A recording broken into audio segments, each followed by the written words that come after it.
They prefer the lies. Destiny beautiful, adrift in her purple lies. You can't see me, you Stevie. Wondering how I reach more evolutions than Evie and make it look easy. Man, dream on, yeah. Dream on, dream weaver. Dream weaver. What is up, Earth's mightiest subscribers? It is your boy Ernie, the Blerd Without Fear. Got the homie Carter Presents. Welcome to the 2024 Blerd Awards. We are out here. We are going to be talking about pretty much all the great comics that we got to experience in 2024. Maybe a few other things, as we are wont to do. But yeah, Carter, we're here. The end of the year. And dude, what? Who'd have thought? Who'd have thought? Look at us now. Look at us now. Yeah. We're at the end of 2024 already. We're getting ready to be in 2025, Carter. We're about to be time travelers, moving into a new year. This is the first Blerd Awards of the 100K arc. And this that is true. goofy ass anime that is Blerd Without Fear. Yeah. Wait, so this is, would you consider this the arc where we've already faced the toughest villain that we have faced up to this point, and we're probably gonna fight some goofy motherfuckers for a little bit, like the Spice Boys and Garlic Jr. for like a hot minute before Cell shows up and starts trying to run our shit. I wonder what Cell would be in this case. Would it be just the fucking YouTube algorithm? Yeah, basically. Hurry up and get me that stupid energy. Oh, that's basically that's basically what we're looking at now. Is that's basically what we have to look forward to, I believe. Gotcha. I do an apology. Look, YouTube's gonna have to absorb it like 5, 6, 50, 11, different people, and then then they're gonna come after us. Then they'll come after us. But pardon me while I pour sweetener in my coffee because we're out of creamer. Well, while you do that, I want to thank Devontre for gifting 2 Blerd Without Fear. God damn. Yep. Appreciate you, big dog. Dude, out here, just doing the Lord's work.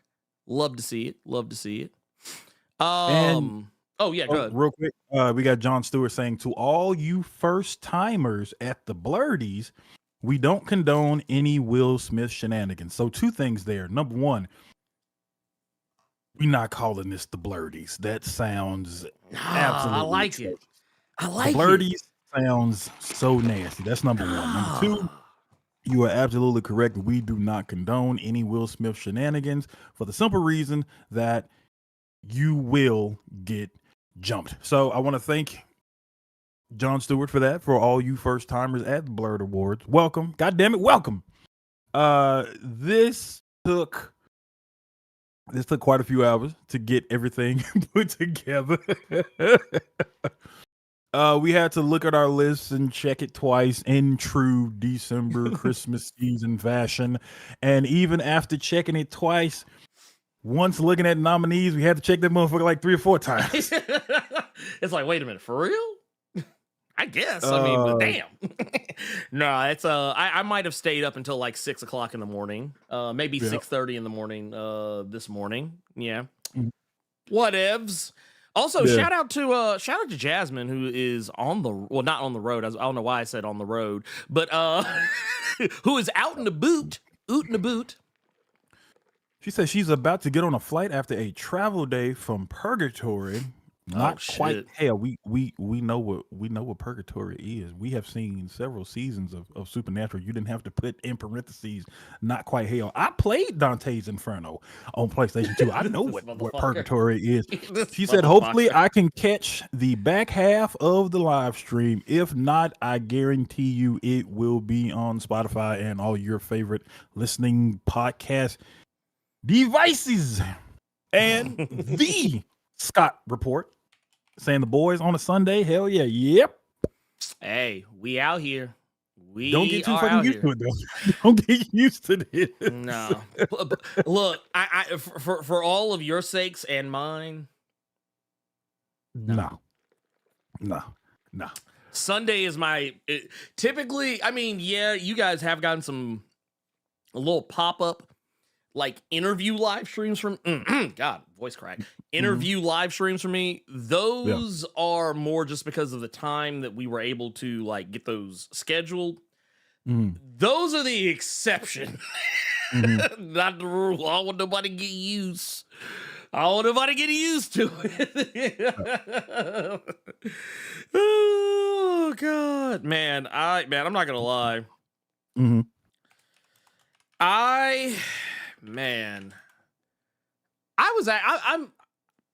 not to say that I've never looked forward. Not say I've never looked forward to the Blerd Awards before.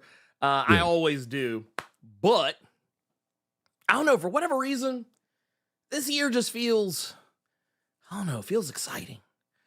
It feels exciting. It feels like something, that, and I think it's because this might be, even though technically it was kind of the most rushed effort that I think we have put together, I think it's the one that we actually put the most thought into.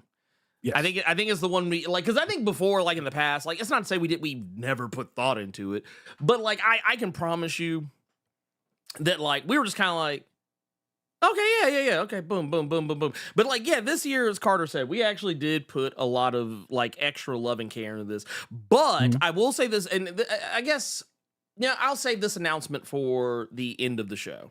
See, that way, I'm doing the YouTube thing. You gotta stick around. Like I'm not gonna give you the tea at the beginning because then you might click away. I gotta give it to you at the end so that you'd be like, ooh, you know what? I should stick around and hear about that thing that the Blerd Without Fear was talking about. Do you know that I just started to enjoy tea? Really? Like whoa. You mean like tea? Like you're not talking about like sweet tea, but you're talking about like tea in the cup with the little thing hanging out the side. No, I'm talking about sweet tea. That shit was atrocious. I was a motherfucker that when okay. So here's a Memphis memory for you. When the family used to go to Mrs. Winters and get that gallon. Oh yeah, the gallon sweet tea.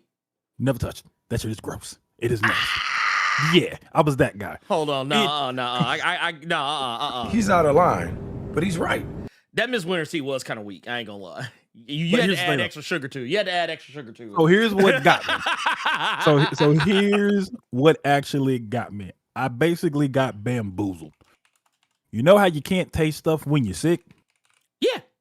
Somebody handed me a black cup, and I swear to God, I thought I was drinking fruit punch and was just bragging about this fruit punch I was drinking because I needed to know what grocery store it came from, what container it was in, what it was.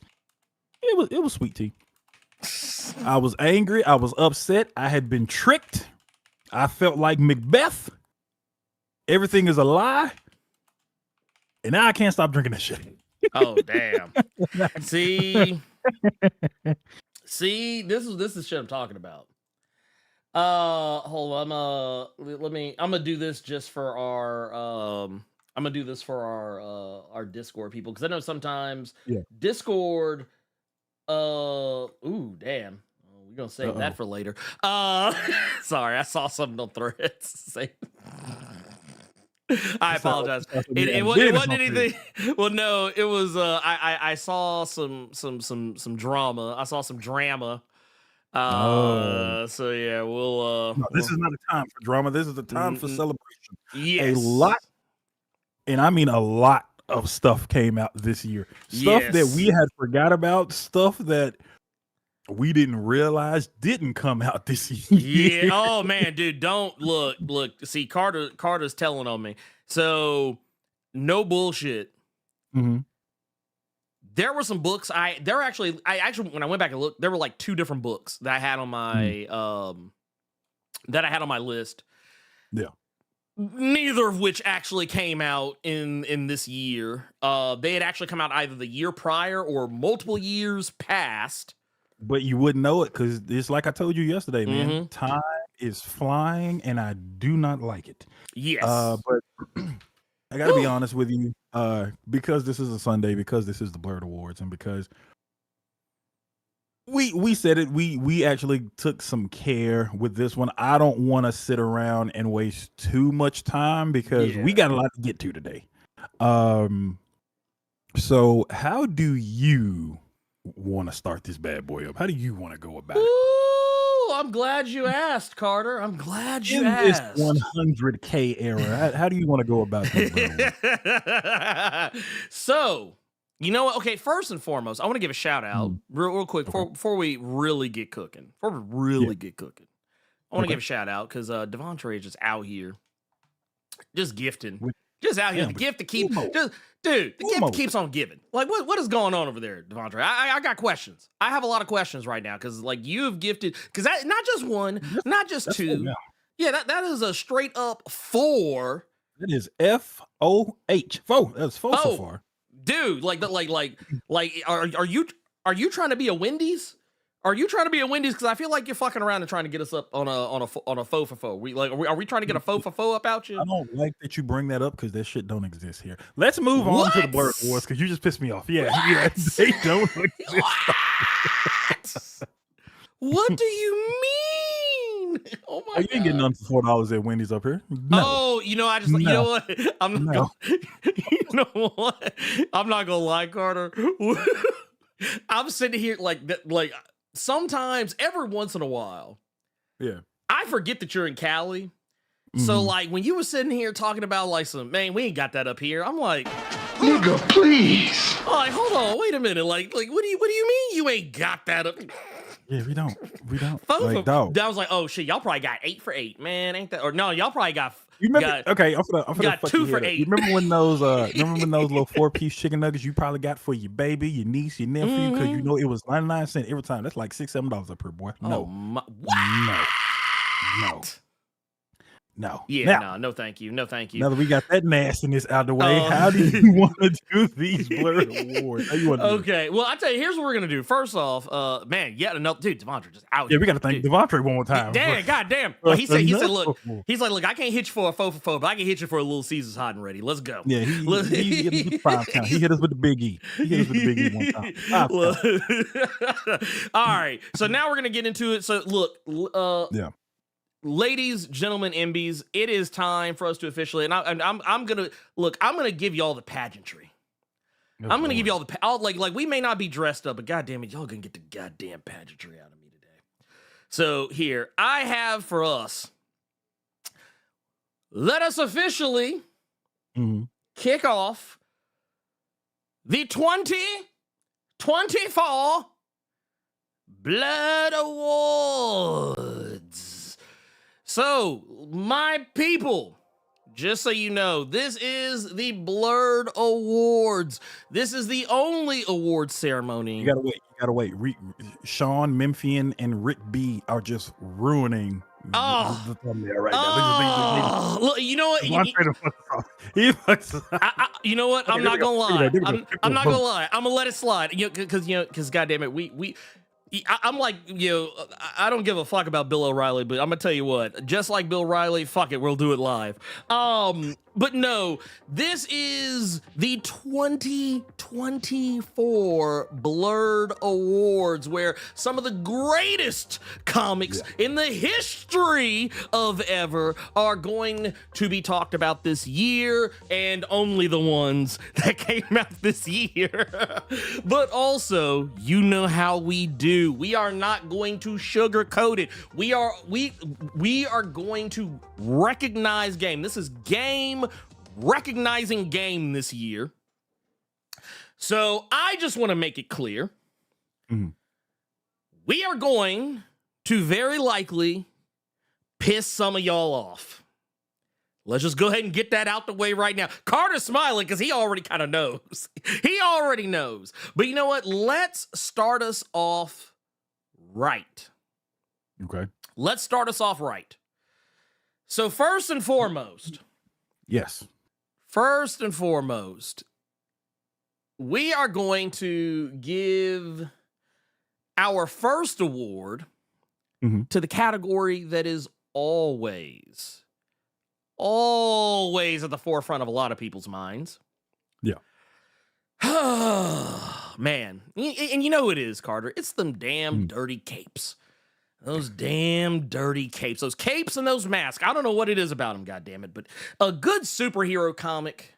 I know. It's a dirty word. Cape comics. Good God. What are we doing here? I mean, it's only what we talk about on the channel a lot.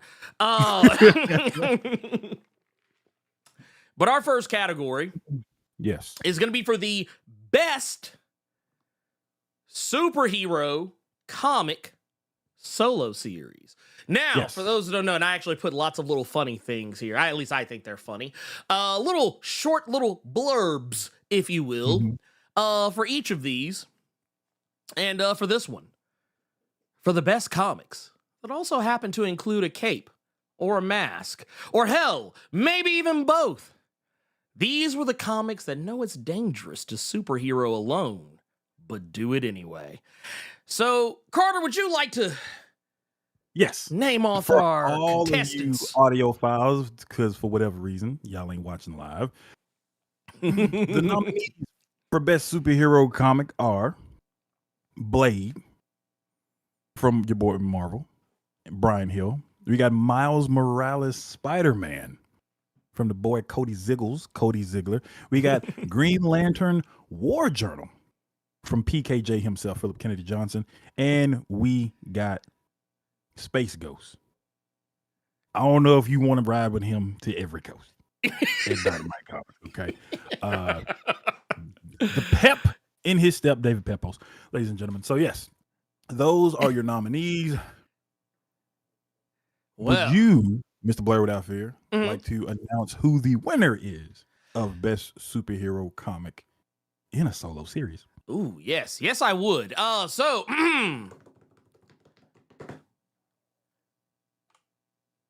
Blade, the Daywalker himself, who, by the way, shout out to the team, the creative team on this book. Brian Hill, Elena Casagrande, Valentina Pinti, actually supposed to be Lee Ferguson. See, I told you. That's why I shouldn't do things late at night. We also got inkers Elena Casagrande, Valentina Pinti, Roberto Poggi, colorist KJ Diaz, Jordi Belair, letterers VC's Corey Petit, and Joe Sabino.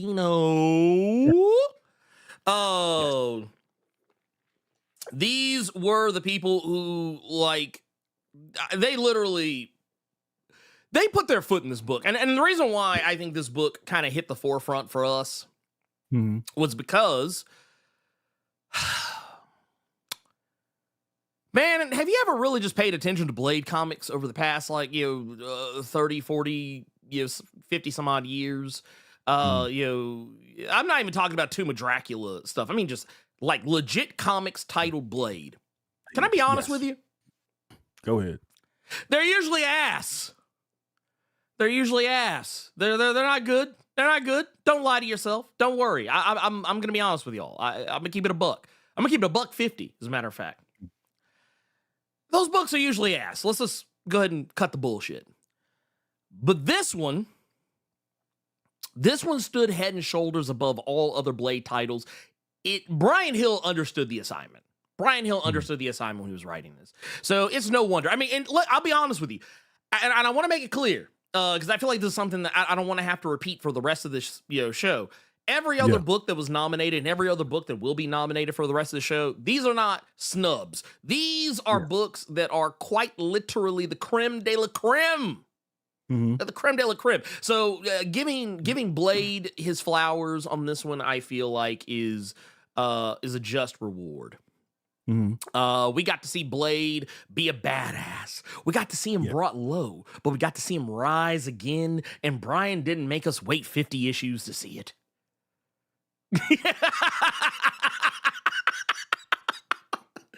He told it at a nice tight 10. Even though I do feel like, maybe we could have got a little bit more up out of him, even though we are technically getting more up out of him. But, that's a conversation for another day. It's conversations for another day. We're not here to explain. We're not here to break down. We're just here to prop up. So let's move on to our next category. It's the only other category that makes sense after talking about a superhero solo title of the year, and that is the best superhero comic team or ensemble. And I'm not gonna lie, this was a tough year. This was a tough year because I could be honest with you. There's a lot of books that didn't make this list. I decided that we were only going to have 4 nominees. I'm not going to try and be the Game Awards that have 50-11 nominees, and they all wind up being the same game. But no, I wanted to keep it nice and tight. Just 4. Like we're doing this Pokemon style, the Elite 4. These are the elite, the Elite 4 every time. Alrighty. So, because I just read it, but these nominees are the best comics that also happen to include a cape or mask, just like the solo series, or hell, maybe even both.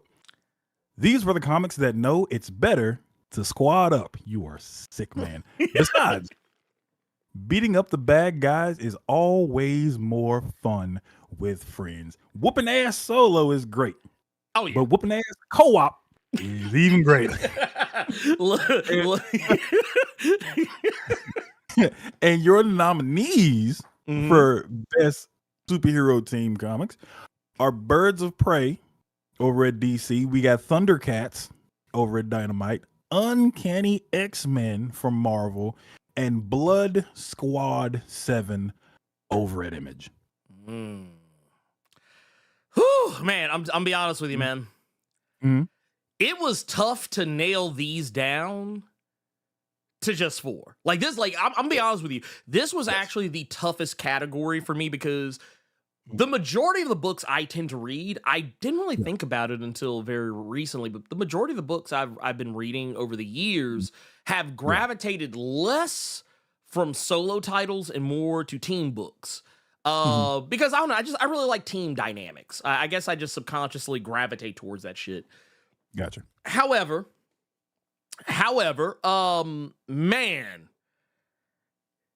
look, I'll be honest with you. There were at least 3 different X titles that could have been on here, and because between Exceptional X-Men, Uncanny X-Men, Adjectiveless X-Men, I could have just as easily have put all 3 of those on here because I think all 3 of those have been fantastic. But also on the other side of things, there could have just as easily have been Gargoyles on this list, Transformers on this list. I actually would have I almost consider putting G.I. Joe on this list, but it only has 2 issues out. So I'm actually, that is one thing we actually are, I will just say real quick. Next year, we're going to do things a little bit differently. We're actually going to have a cutoff on, just like other award shows tend to do. We're going to have a cutoff. We already kind of have guidelines for what books are allowed, but I think what I'm going to start doing is having a cutoff because I feel like that's a little bit more fair. That way, don't limit books that came out late in the year. Okay. Or they'll be saved for the next year. But that said, yes, Carter. Birds of Prey, Thundercats, Uncanny X-Men, and Blood Squad 7 are your nominees, and the winner of Best Superhero Team Comic is The Birds of Prey. This one, Kelly Thompson. Yes. Man, look, Kelly has been out here for a while. Let's I want to put some respect on Kelly's name. Yes. Because I know I don't talk about it a lot on the channel, and I'm not gonna lie, a lot of it's largely just because, when I started trying to do videos about it,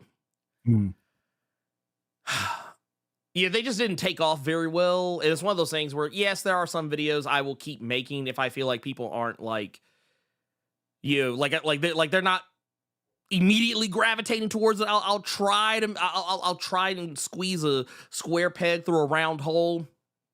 But it was one of those things it just, people weren't really gravitating towards, so I didn't talk about it as much, but I tried to bring it up as often as I could, just in passing on the cave. when and wherever possible. Yeah. So there was that.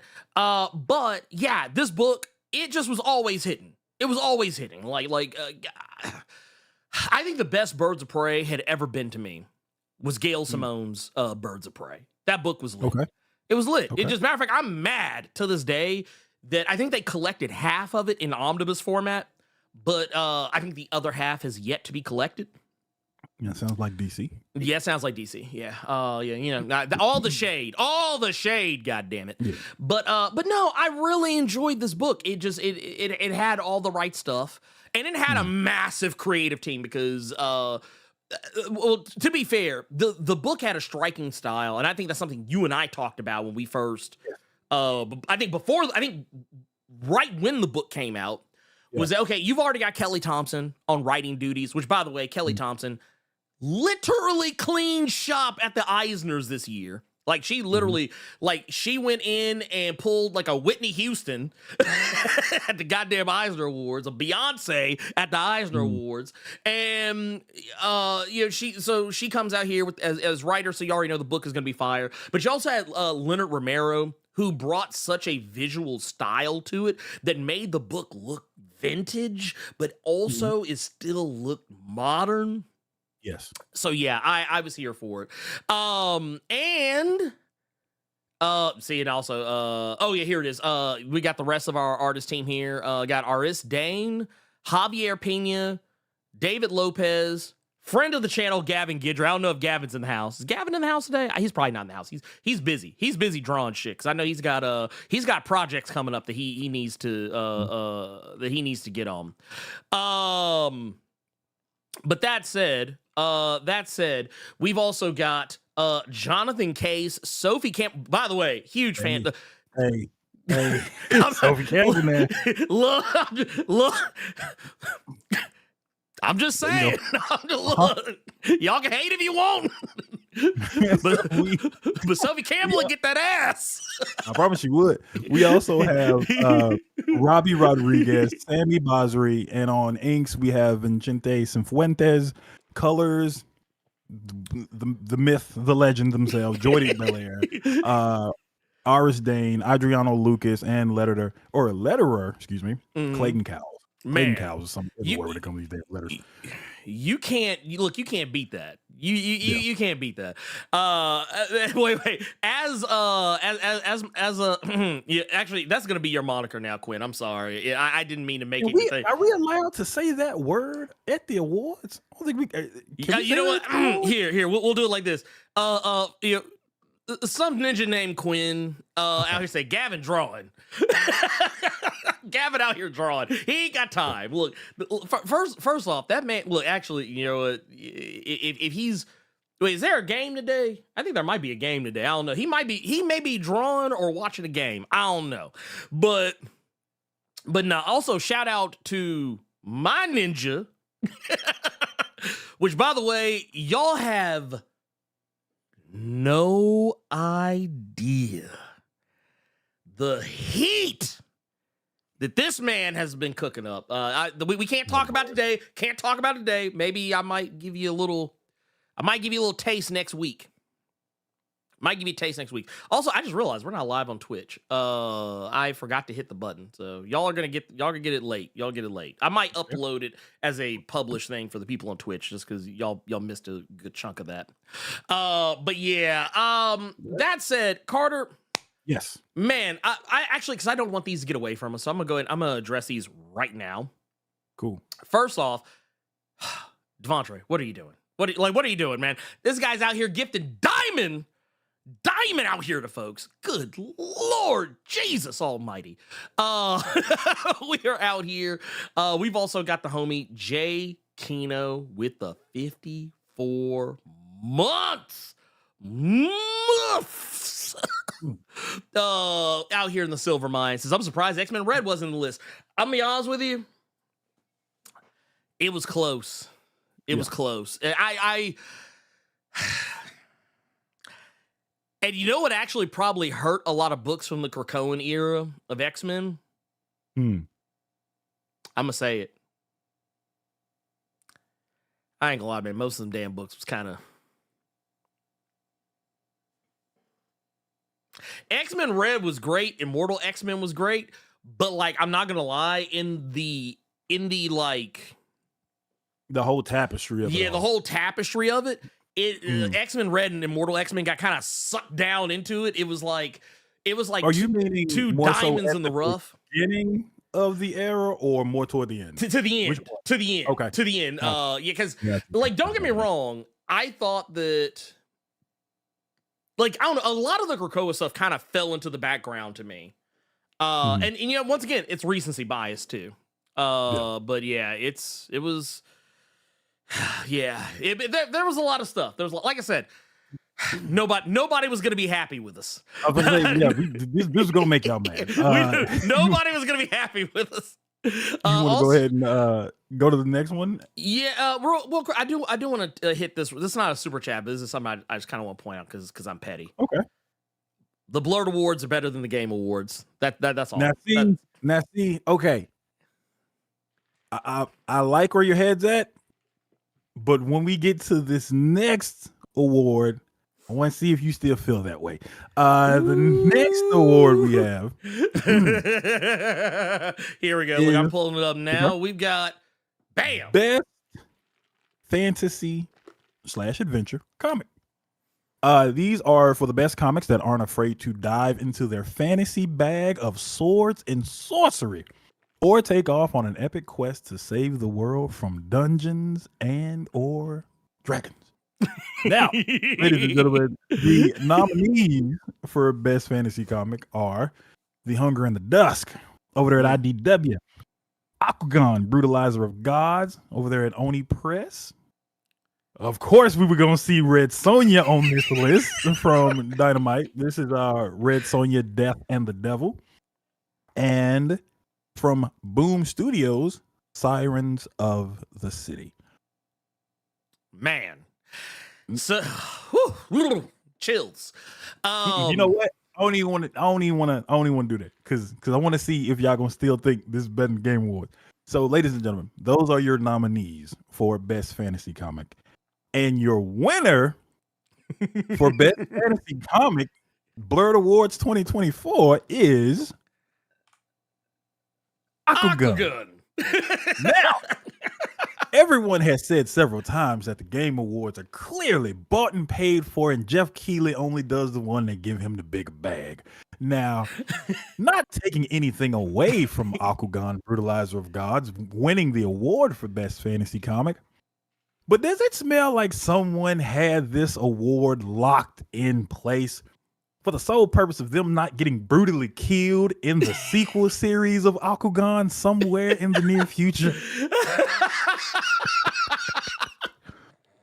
I'm just asking. Look, man, look, I've accepted my fate. I've accepted my fate. I know I'm going to get toe off. He already told me. Issue 4, it's a wrap.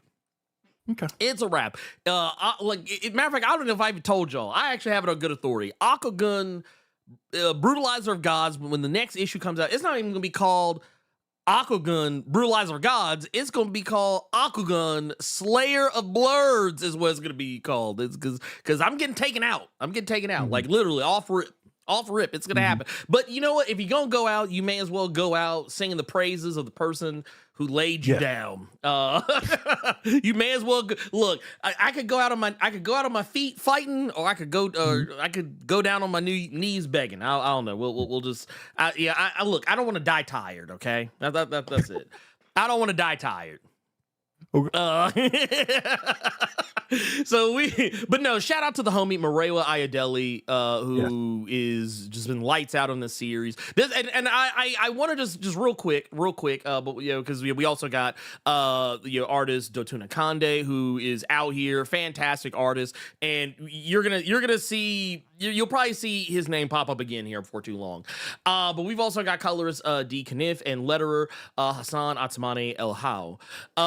This is, I probably fucked that last part up, but hey, what do you do? That said, to kind of remind people of how this story came to my attention was both Morewa and Datun had emailed me. Yeah. And it was one of those classic cases of me getting the email and like a month later, I'm like, oh, hey, I didn't know I had this. And I went through, I read the book. Yeah. They sent me the first issue. They sent me the first issue of it. And I was just like, huh.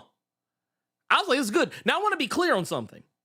In the email they sent me, they never asked me for an interview. They never asked me for a review.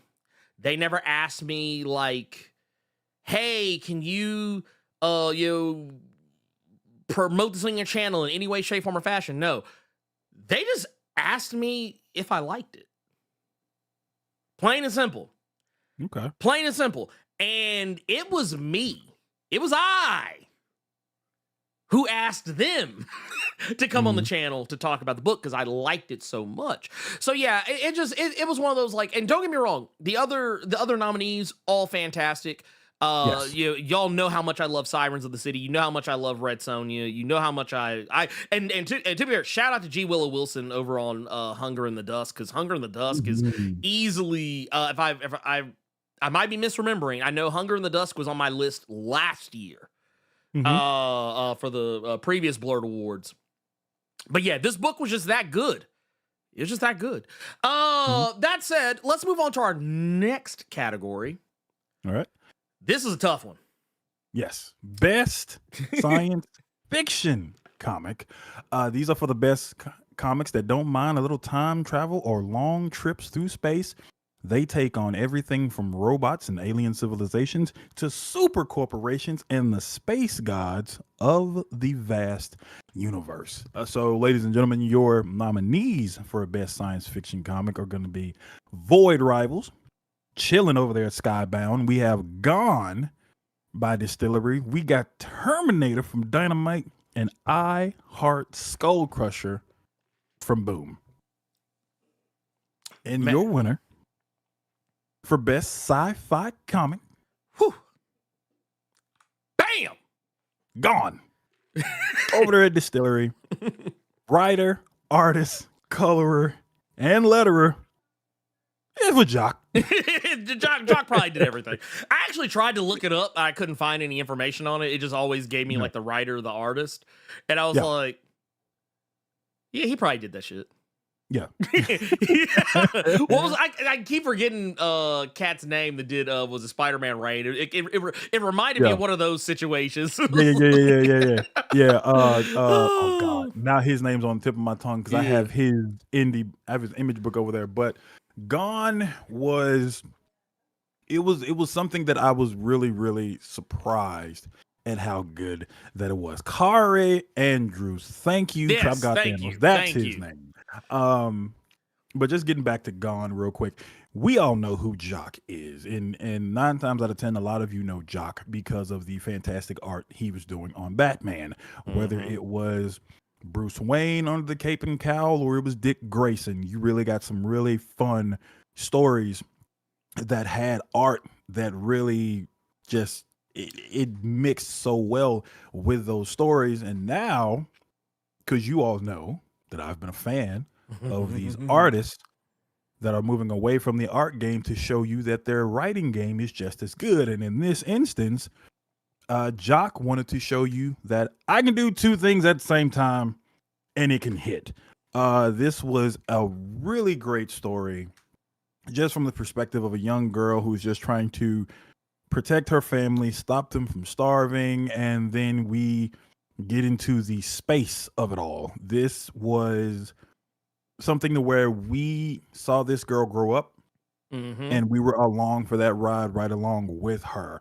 And everything that was happening, the twists and turns was so the art told the story just as well as the writing did in this case. And this was just for this to be one of the first books that Distillery had out for everyone to just absorb and just feel, just to show you now we're here. Now we should be in the conversation with Marvel, with DC, with Image, with IDW, with Boom, with Dynamite.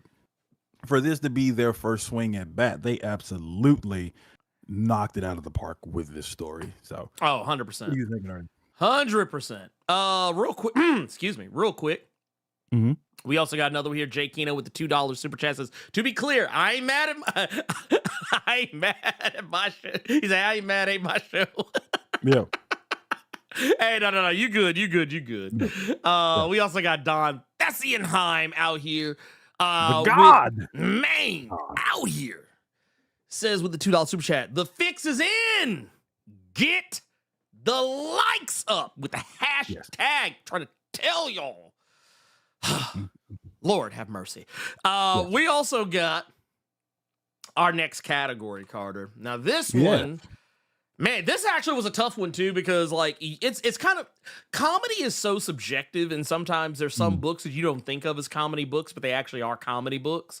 So this one for me, I think this was one of the ones I had the toughest time even trying to think of anything for. This is also the infamous category where I had a nominee that I realized didn't come out last year. That's how tough it was. But here, let's go ahead and pull it up. We have got best comedic comic. Now, this one is for the best comics that don't take themselves so seriously. Or maybe they take themselves serious. Maybe they take themselves so serious, it gets dark. Either way, humor is the best medicine sometimes, whether it's cute and punny or dark and depressing. So our nominees for this one. Yes. We've got Deadpool over at Marvel. Cody Ziegler, just out here, just doing the damn thing. Man, I got, first of all, real quick. Cody Ziegler, hardest working motherfucker in comics right now. We've also got I Heart Skull Crusher. Again, this series, just a huge surprise. Also got upgraded to ongoing not too long ago. Okay. I think it was originally supposed to be like a 5 or 6 parter, but this is why I keep saying, put shit in your pull box. That's how that works. This shit was only supposed to be like 5 or 6 issues. That motherfucker's still going. We've also got Powerpuff Girls over at Dynamite. Which, by the way, Kelly Thompson showing up again. And we have also got X Factor at Marvel, a book that I didn't think was going to be a comedy series, but it kind of slick is. Especially if you've read the most recent issue. If you've read the most recent issue of it, if it ain't clear to you it's a comedy series, I don't know what the fuck to tell you. So that said, let's take a look. Who is our wiener? I Heart Skull Crusher. Man. Okey doke. This is the one. I want to just say real quick, for those who don't know what this book is, it's a very manga styled comic over at Boombox. If the art style you couldn't tell, but it's about a young lady who is just trying to be the best, like no one ever was. Only she ain't trying to catch no Pokemon. I was singing it in my head. Okay. But yeah, no, it is. But basically, what she's trying to do is she wants to. They basically have the sport. Oh, let me silence my phone, or not my phone, but my watch. Let me silence my watch real quick.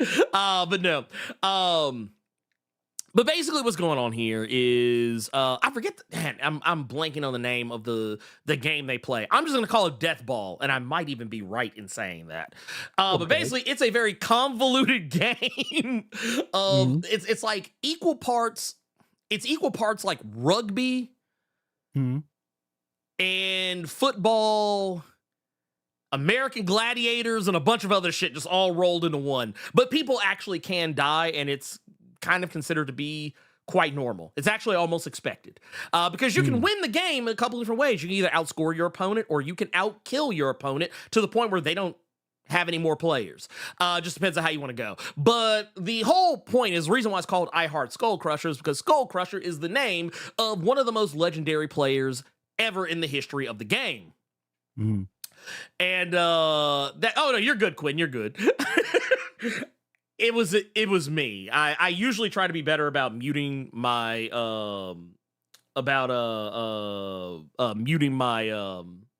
phone, but I didn't do it this time. But no, but yeah, and basically how you build a team of misfit players who don't even really like each other all that much. Yeah. With a coach that they seemingly kidnapped. And the two main players who don't even really like each other, actually you might even go as far as to say can't stand each other, but how you work together to become something bigger. That said,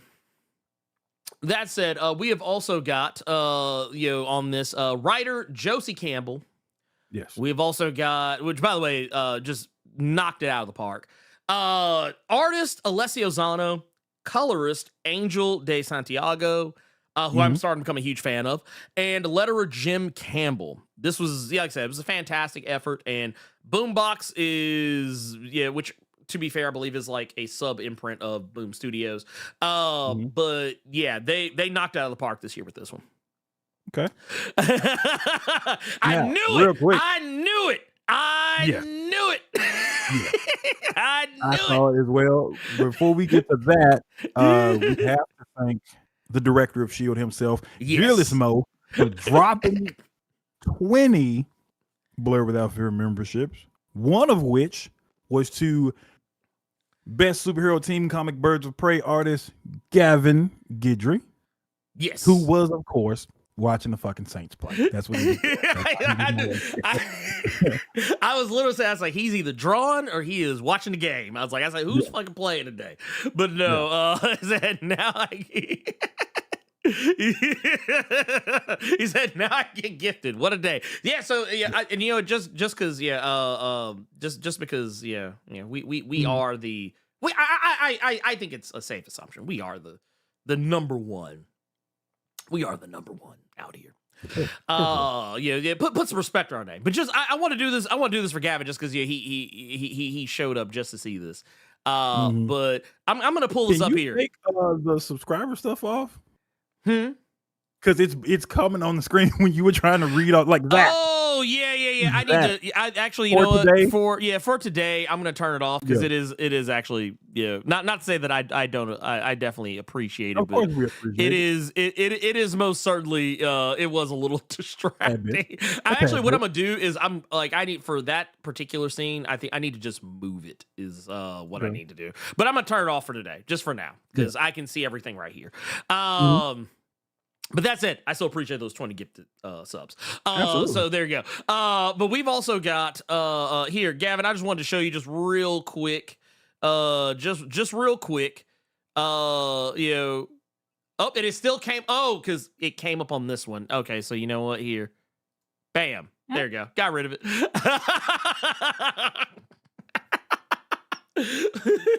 But Birds of Prey won Best Superhero Team / Ensemble of the year. So there you go. Look at it. Look at him out here. Look at him out here. Tell Kelly and the rest of the gang they won. What they won, I have no idea. Our undying respect and gratitude, I guess. Because we're a poor man's operation. Let me tell you something. She put the pen and stare on a belt. She has my heart. No. I mean, look, I'm not gonna tell Kelly what to do. No, please. Look, as far as I'm concerned, and well, I mean, to be fair, even before, even before Absolute, I always like to tell people. He loves pulling that fucking book out. He loves pulling it out every time. This is the Captain Marvel run that will not quit. If y'all are not, if this didn't make you a believer in Kelly Thompson, I don't know what to tell you. I don't know what to tell you. You can't be helped. You can't be helped at that point. This is literally the greatest Captain Marvel comic that has ever been made. And that's after following Kelly Sue DeConnick. Yeah, no. I told Kelly, I'll fight a motherfucker over her Captain Marvel run. Don't play with me. Yeah. Gavin said I was drawing and watching the game, by the way. Now I've got you on one screen, the game on my phone, and I'm drawing on the iPad. Boy. This man is a menace. This man is a menace. Good Lord, a menace. Look, and we also got a real quick. We got a tweet from Antonio Logan. He's saying, "I missed you guys so damn much. This is my first time catching the cave live. He has sickle cell and spent 6 months in the hospital this year. Thanks for being a part of my healing. Can I get the? You can't get. Well, first and foremost, I gotta drop the bomb for that. I hope that you're getting through the backside of that, but dropping the bomb for your return. Also, man, of course you can. You may have given the extra penny. You did it for Carter's sake, I know, but I'm gonna give it to you anyway. He couldn't have done it for myself. He's like, look, he said, look, I give you that penny, but I'm still getting my song.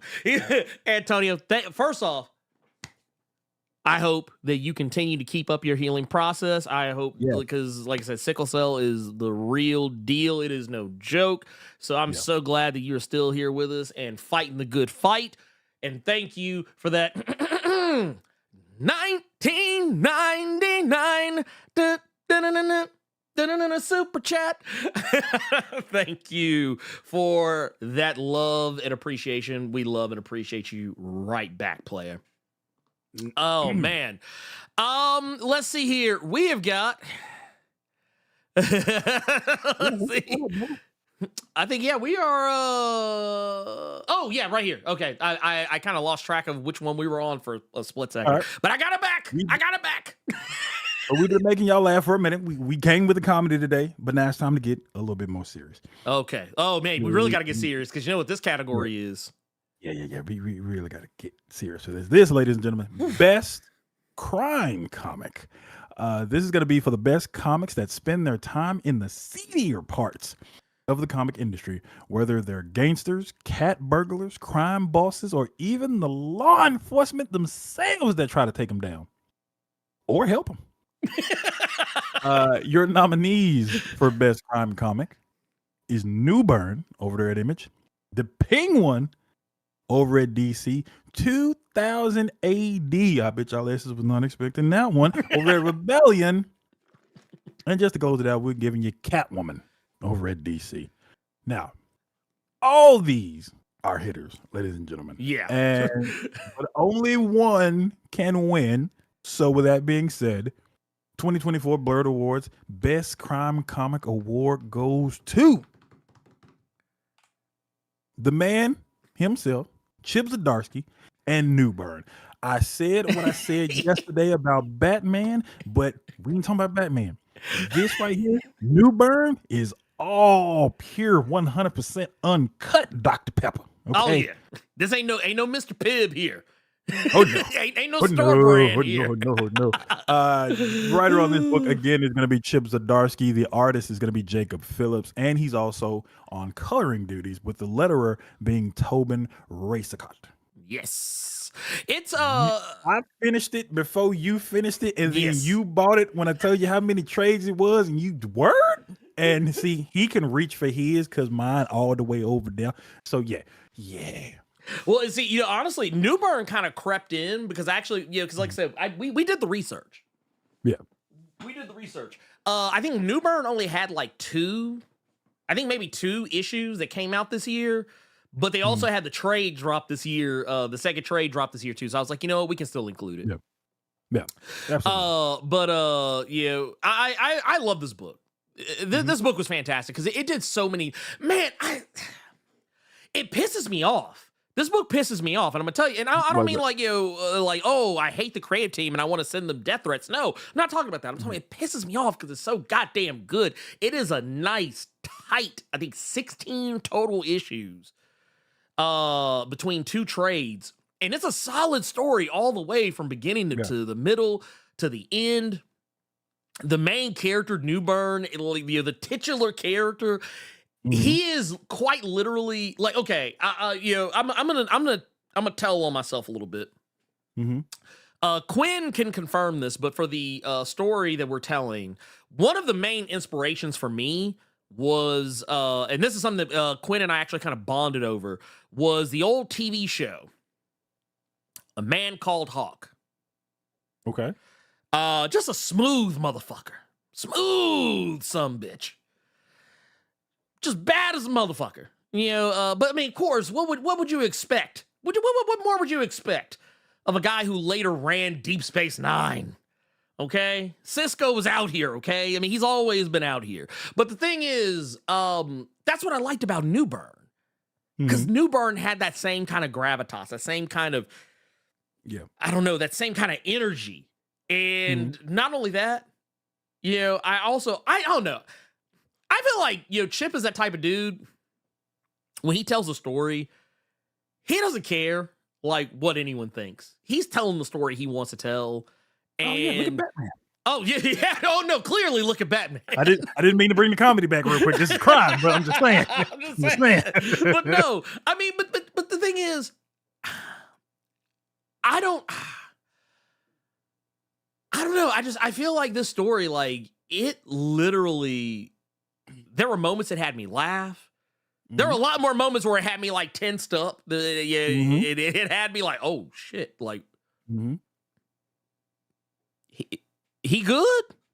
Yeah. He good? Is he okay?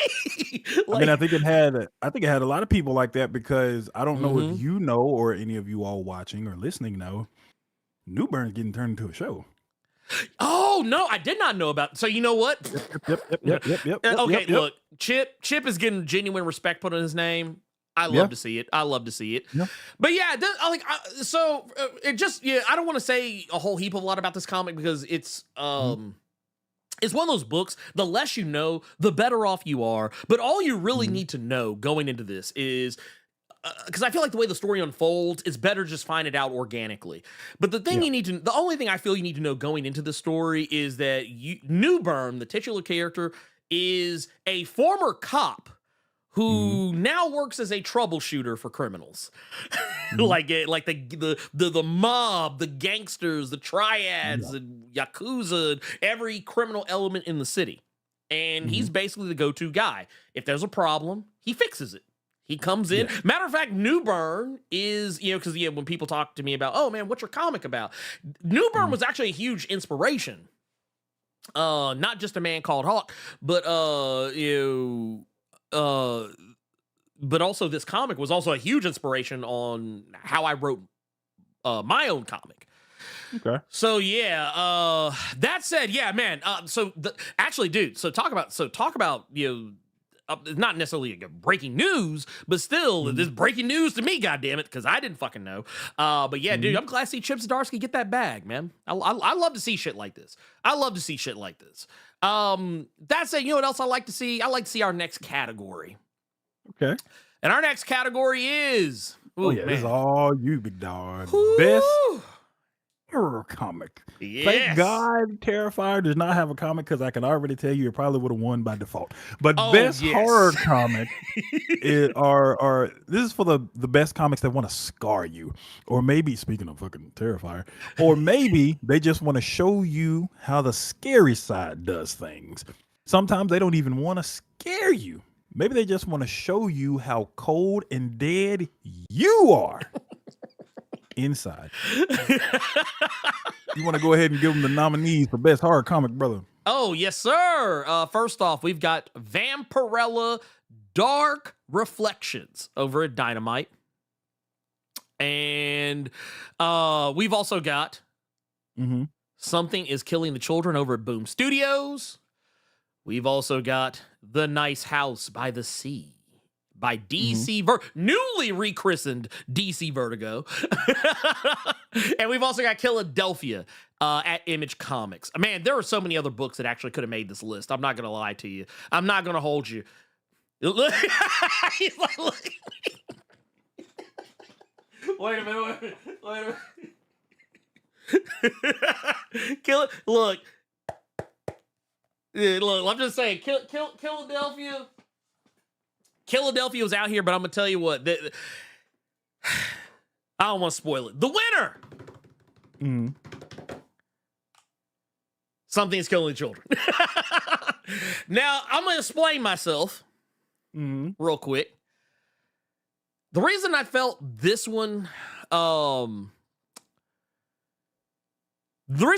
stood head and shoulders above everything else is because Something is Killing Children did something that I never expected it to do. I mean, it's done it before, technically. Yeah. And I mean, it usually almost always, on some level, wins something. But Something is Killing Children did something very strange to me. It was a horror comic that made me feel feels. Like, not to say that the book has never made me feel feels before. The book has been very good about that. But usually it's feelings of sadness. This time, they actually gave me heartwarming feels and delivered on what I felt were terrifying tales. I mean, first off, it's James Tynion IV, so duh, it's gonna be good. And I also just kind of want to put this out here. James had a very strong. He had a 50% chance. He had a 50% chance of winning this award because the motherfucker was on here twice. But no, we also had artist Werther Deladera, colorist Michael Muerto, and letterer and world design. Like I said, these past 5 issues of Something's Killing the Children have been a bit of kind of in-between storytelling, showcasing Erica Slaughter, traveling all over the place and almost kind of pulling a quantum leap. Not saying she's jumping through time, but just like she's just moving from place to place to place. There's no real major overarching story this go round, but like she just because if you haven't kept up the previous 5 issues, or actually 10 issues before that, she had a pretty major turn in storytelling by the time you got to the end of that. This one, she's just going around and she's just trying to, help save as many children as possible. And it ends up leading to some pretty interesting shenanigans. Probably one of my personal favorites is when she goes into, I think it's like a supermarket or electronics store or some shit. And like, there's this little black girl that she's trying to protect. And that shit, I'm not gonna lie, broke my fucking heart. Not because like anything sad happened, but because like just seeing how, like, because it's been a while since we've actually seen how Erica deals with children. Like, I mean, she helps children all the time. But like seeing her actually be like, I don't know, she gave off different vibes. Yeah. And I love to see it. It not to mention, I think it shows the evolution not only of the character, but of James's writing style in regards to the story, where he's proving that, he can deliver those same hard-hitting, visceral tales that we started off with. He can also hit you with the, he can get you right here. Man, it always makes me laugh when there is a James Tynion book that's getting dropped, just because of how much I disliked this writer the first time I read something from him. First time I'd read anything from James Tynion was when he took over duties for Red Hood and the Outlaws, and I absolutely fucking despised it. And then that detective run came. And then Something is Killing the Children popped up. And then Spectrograph. And then World Tree. And it's just now I'm just reading some of fucking everything from James Tynion. So when a writer and a great creative team can immediately just turn how you feel about how they write their stories, that says something about that writer. that they can do that. And thank you for Mike Manhattan, the Department of Truth. That's another one. That book truly fucks my head up, man. That book is insane. But again, I think that speaks volumes at the quality and how they constantly level themselves up and find a way to grab you. And me not really being that much of a horror guy, and immediately went and picked this up just on Ernie's recommendation and just been enjoying this ride ever since. I think that says a lot about him. So yeah, congratulations to Something Is Killing the Children for best horror comic. Let's get away from the scary stuff for a minute. Actually, I'd say one last scary thing. The scary thing is, man, we got another Blerd Club Silver membership out here. That's what's terrifying. Loudly. Woo! Man, look, loudly coming into the Blerd Club is what that is. With some loud blue ass glasses on that profile pic, I see you being. Look, hey, I respect it. Welcome to the silver age of the Blerd Club. Oh, also, to Antonio Logan, yes, we will be back to Saturday. This is just we were live yesterday, but this is just a special aside. This is just a kind of a once a year thing. But yeah, we will be back on Saturday, same bat time, same Blerd time, same Blerd channel. But no, thank you for that. Okay, so this is going to be the one that, man, actually, I keep saying, I'm going to say this about all of them. Every category was a tough category, but this one I think was, because like I say, some of y'all might have noticed there were some books that didn't make it into the horror category that you probably assumed would have been in the horror category. But yeah, this one, I'm not gonna lie, I had to beat my own ass for this one because there were too many. There were too many good ones. This is I'm gonna say right now, this is the year of the licensed comic, and that's exactly what our next category is. It is the best licensed comic for the best comics that bring familiar intellectual properties to life, but do it in a way you never quite imagine, or maybe they unleash the nostalgia at maximum level. Either way, these are the franchises that keep on delivering. Well, first and foremost, here's the thing. Let me be real with you. With you.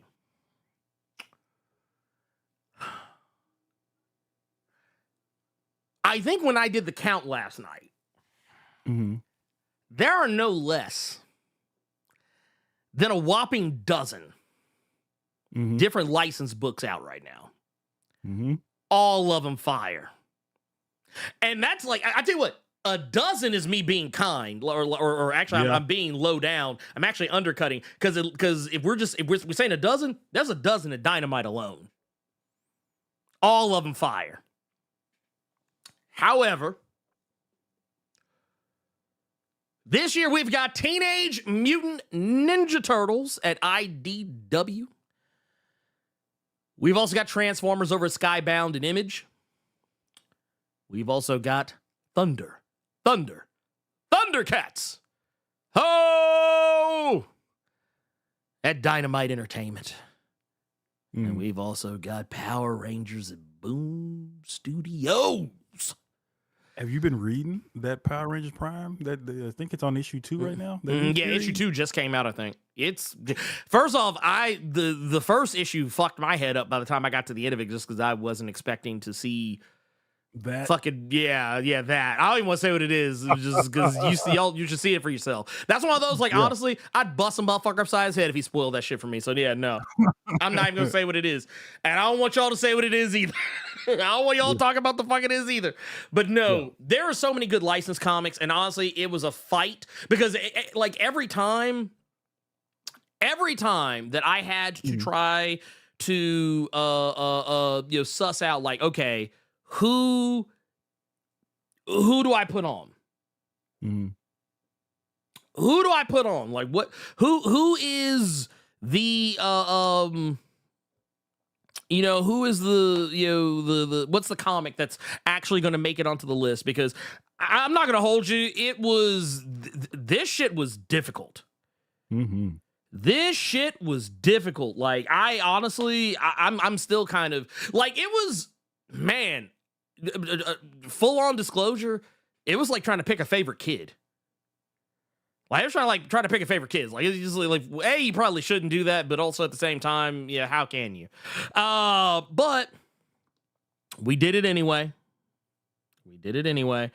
And oh man, okay, let's go ahead and rip this Band-Aid off. Best licensed comic.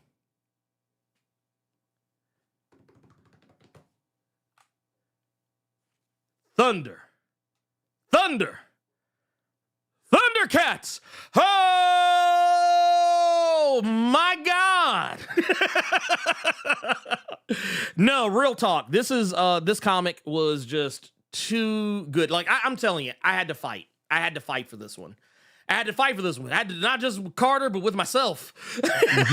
Because let me tell you, this could have literally been anybody's game.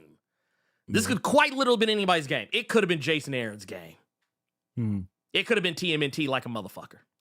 It could have been D-Dubs. It could have been D-Dubs over at Transformers. It could have literally gone to Robert Kirkman and Void Rivals, even though technically it's kind of less of a licensed comic, but it is technically a licensed comic by proxy. It could have been Greg. It could have been our homie Greg, the wise man Weissman. Like, it could have literally been anybody. Like, anybody could have won. This was anybody's game. But it had to go to the team that, honestly, I think it honestly had to go to them just because, just off the strength of all the, like, man, just all the stuff they're doing with Thundercats right now. There's just so, like, okay. I want to put this in perspective. Before you do, go ahead, real quick. Unity Black, you actually missed that because you came here late. G.I. Joe was not snubbed. G.I. Joe only has 2 issues. Yeah, it has 2 issues out. So that's why. Yeah. And we said that earlier, but again, that's why you got to get to your job get it early. On time, big dog. Well, and just in case, I'll reiterate though, just in case, because you never know when someone comes in. The general rule of thumb for me is and I will say this: G.I. Joe has not been forgotten. It is not. It has not been forgotten. Here's the thing: when it comes down to it, I try to keep comics that like are fresh out and only have like maybe an issue or 2 under its belt, especially by the time we get to the end of the year when we're doing these. I leave those out because, I mean, anything can be great if it's only got a couple issues out by comparison to something that's got like 10, 15, or 20. But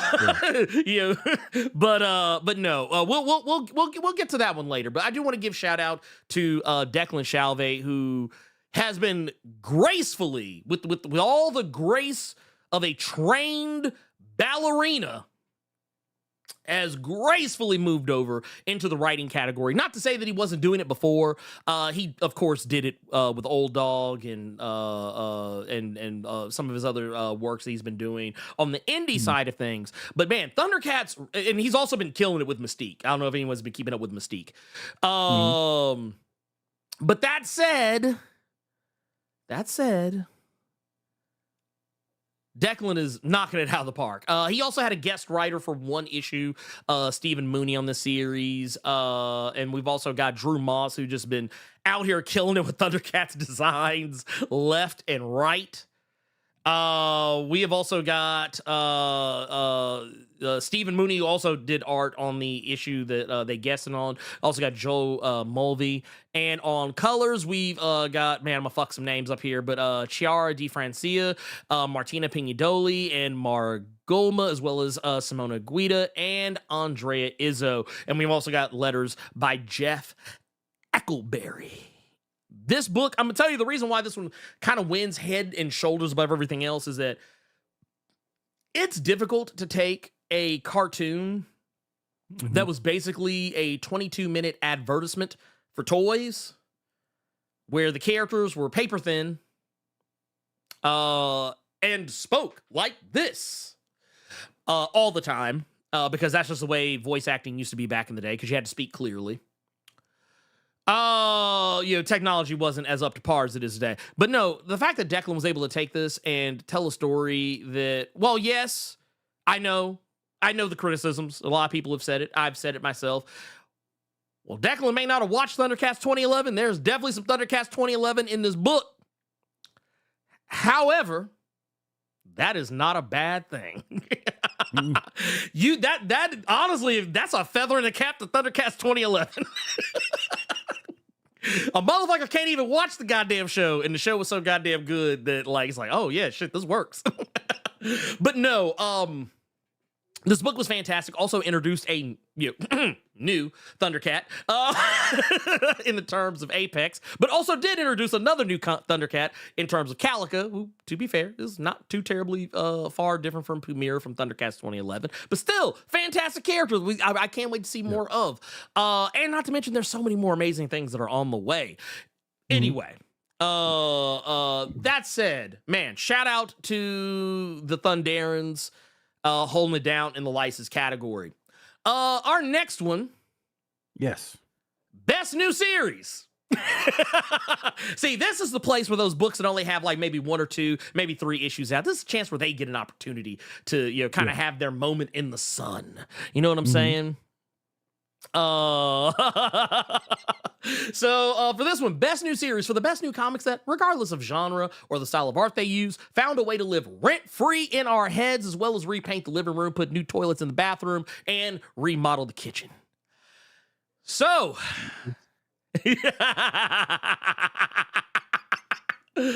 oh man, so we've got Black Lightning. Black Lightning's back, y'all, baby. He is back, and he is black. He is better than ever over at DC Comics. We've also got the real American heroes. G.I. Joe. Look, Duke at the forefront. wait, we got Channing Tatum out here. I'm pretty sure they recast The Rock from being Roadblock to Stalker. And I'm pretty sure that we got Adrian Padalecki in here somewhere. But no. If Joseph Gordon-Levitt is still Cobra Commander, I'll read that book today. I'll go buy that trade right now. Look, I'm going to be real with you. I'm going to keep it a buck with you. I'm here for it. I'd be here for it. I'd fucking read that shit. I'd fucking read it. Could you imagine if they actually had Joseph Gordon-Levitt come in and do a guest write? That would be goated. That would be goated. If you could get some shit like that, Dynamite could absolutely get my Captain Planet variant. That's all I'm saying. Oh yeah. Oh, bruh. I'm just saying. No. But again, best new series, the nominees, we're gonna have Black Lightning over at DC. We got G.I. Joe over at Image Skybound, Space Ghost over at Dynamite, and Ultimate Spider-Man at Marvel. Ernie. Whew. What do we have as the winner of our best new series? Black Lightning. Black Lightning's back. Hey, look, the only thing missing is Tobias Well, okay? The only thing missing is Tobias Well. That's the only thing that's missing from this book. Oh, goddamn. But no, we've got, man, first off, one of the best writers in the business right now. One of the best writers in the business. Brandon Thomas out here. Some of you may remember Brandon's work from Hardware. Fantastic writer, just out here doing the thing. We've also got artist Fico Azio. Colors by Ulysses Areola, and letters by Lucas Gattoni. I mean, this book has been, I know a lot of people love the bombast of the Ultimate Spider-Man comics, and don't get me wrong, I love it too. And I know some people are probably wondering how Space Ghost did not get it, considering how much I've talked about it, or that G.I. Joe, as much as I've been glazing that book up, didn't get it. I'm gonna be real with you. It's because this Black Lightning is doing something that I feel I didn't expect any DC comic to do with Black Lightning, and it's that Well, for one, they're actually putting him in a book, but also the fact that like they are finding ways to take what I think worked the best about the live action TV show. Yeah.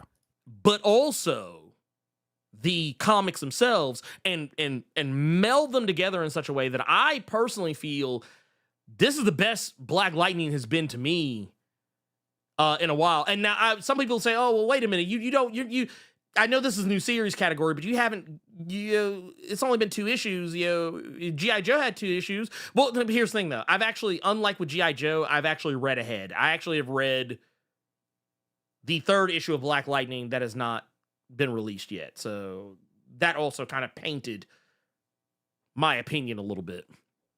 But, it's also his hair, he fucked up like in the Justice League book. Yo, shit, leave that man here alone. But no, it is not to mention the family dynamic, which I thought was so great because in the comics it's easy to forget. Black Lightning, he had interactions with his children, but a lot of those interactions were because of the fact that like him and Thunder weren't on good terms, so they were always like apart from one another. She was on the Outsiders. He technically was on the Outsiders too, but like they always kind of gave each other a wide berth. If you ever go back and read those old Outsiders books, Lightning spent most of her time on the Justice Society. She was not a member of the Outsiders. And one of the few times she interacted with her family in the Outsiders, she came to put hands on Thunder. So I'm just putting that out there. But no, this book is actually showing the family dynamic, showing how, the family is fractured. They were really hurt by the events of Absolute Power, but how the family is starting to come back together. Not to mention, I can't wait for y'all to see issue 3. Issue 3, a motherfucker. Issue 3 is a motherfucker. I can't even say anything about it. I'm under NDA. Strict NDA. I can't tell you. But just know, if y'all ever thought that Jon Stewart talked some shit to Batman, just wait till you see what Black Lightning got to say. Anyway, moving on along. Yes. Best next category. Ongoing series. Carter, give us the rundown. All right, for the best ongoing comics that just keep on kicking. These are the series that whether they run for 10 issues or 50, they brought that heat consistently throughout the year and rarely, if ever, disappointed. Ladies and gentlemen, our nominees for best ongoing series are Transformers over at Skybound, Ultimate Spider-Man over at Marvel, Wonder Woman at DC, and Thundercats at Dynamite.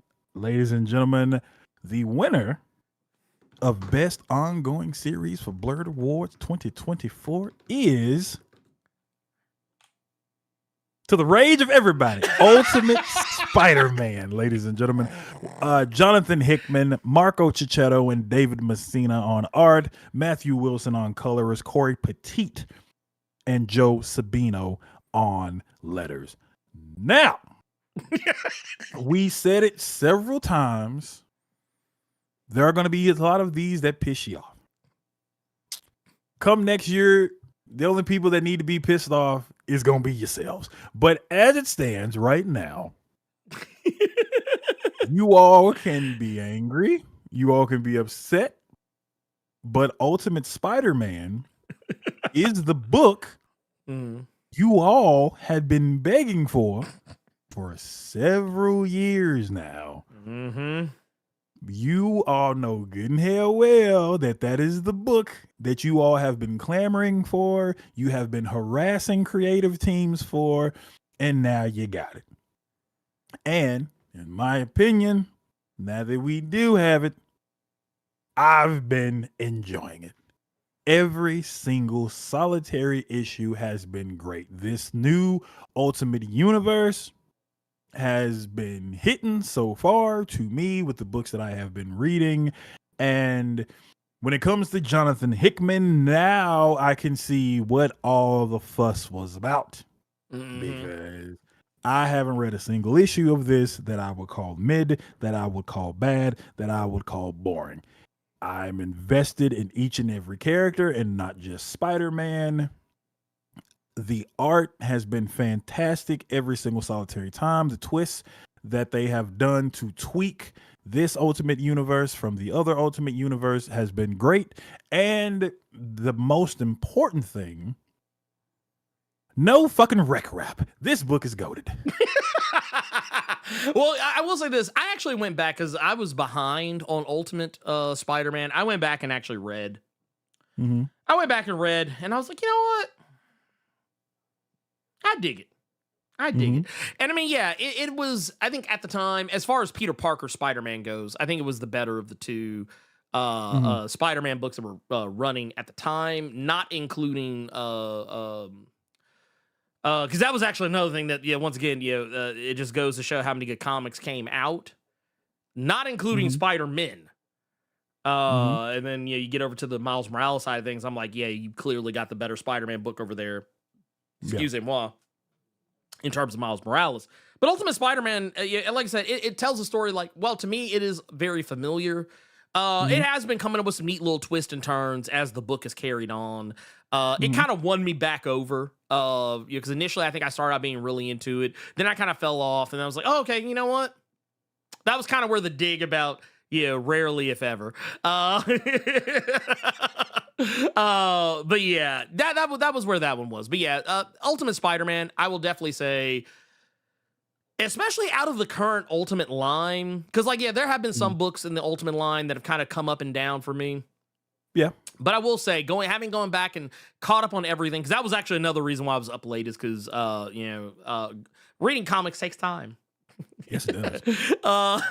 So as I was going back, I was like, okay, maybe I was a little harsh. Maybe I was a little harsh on this one. Maybe I was a little bit too kind to this one, or that one or the other. But yeah, but no, fantastic book. Like I said, I think it's deserving.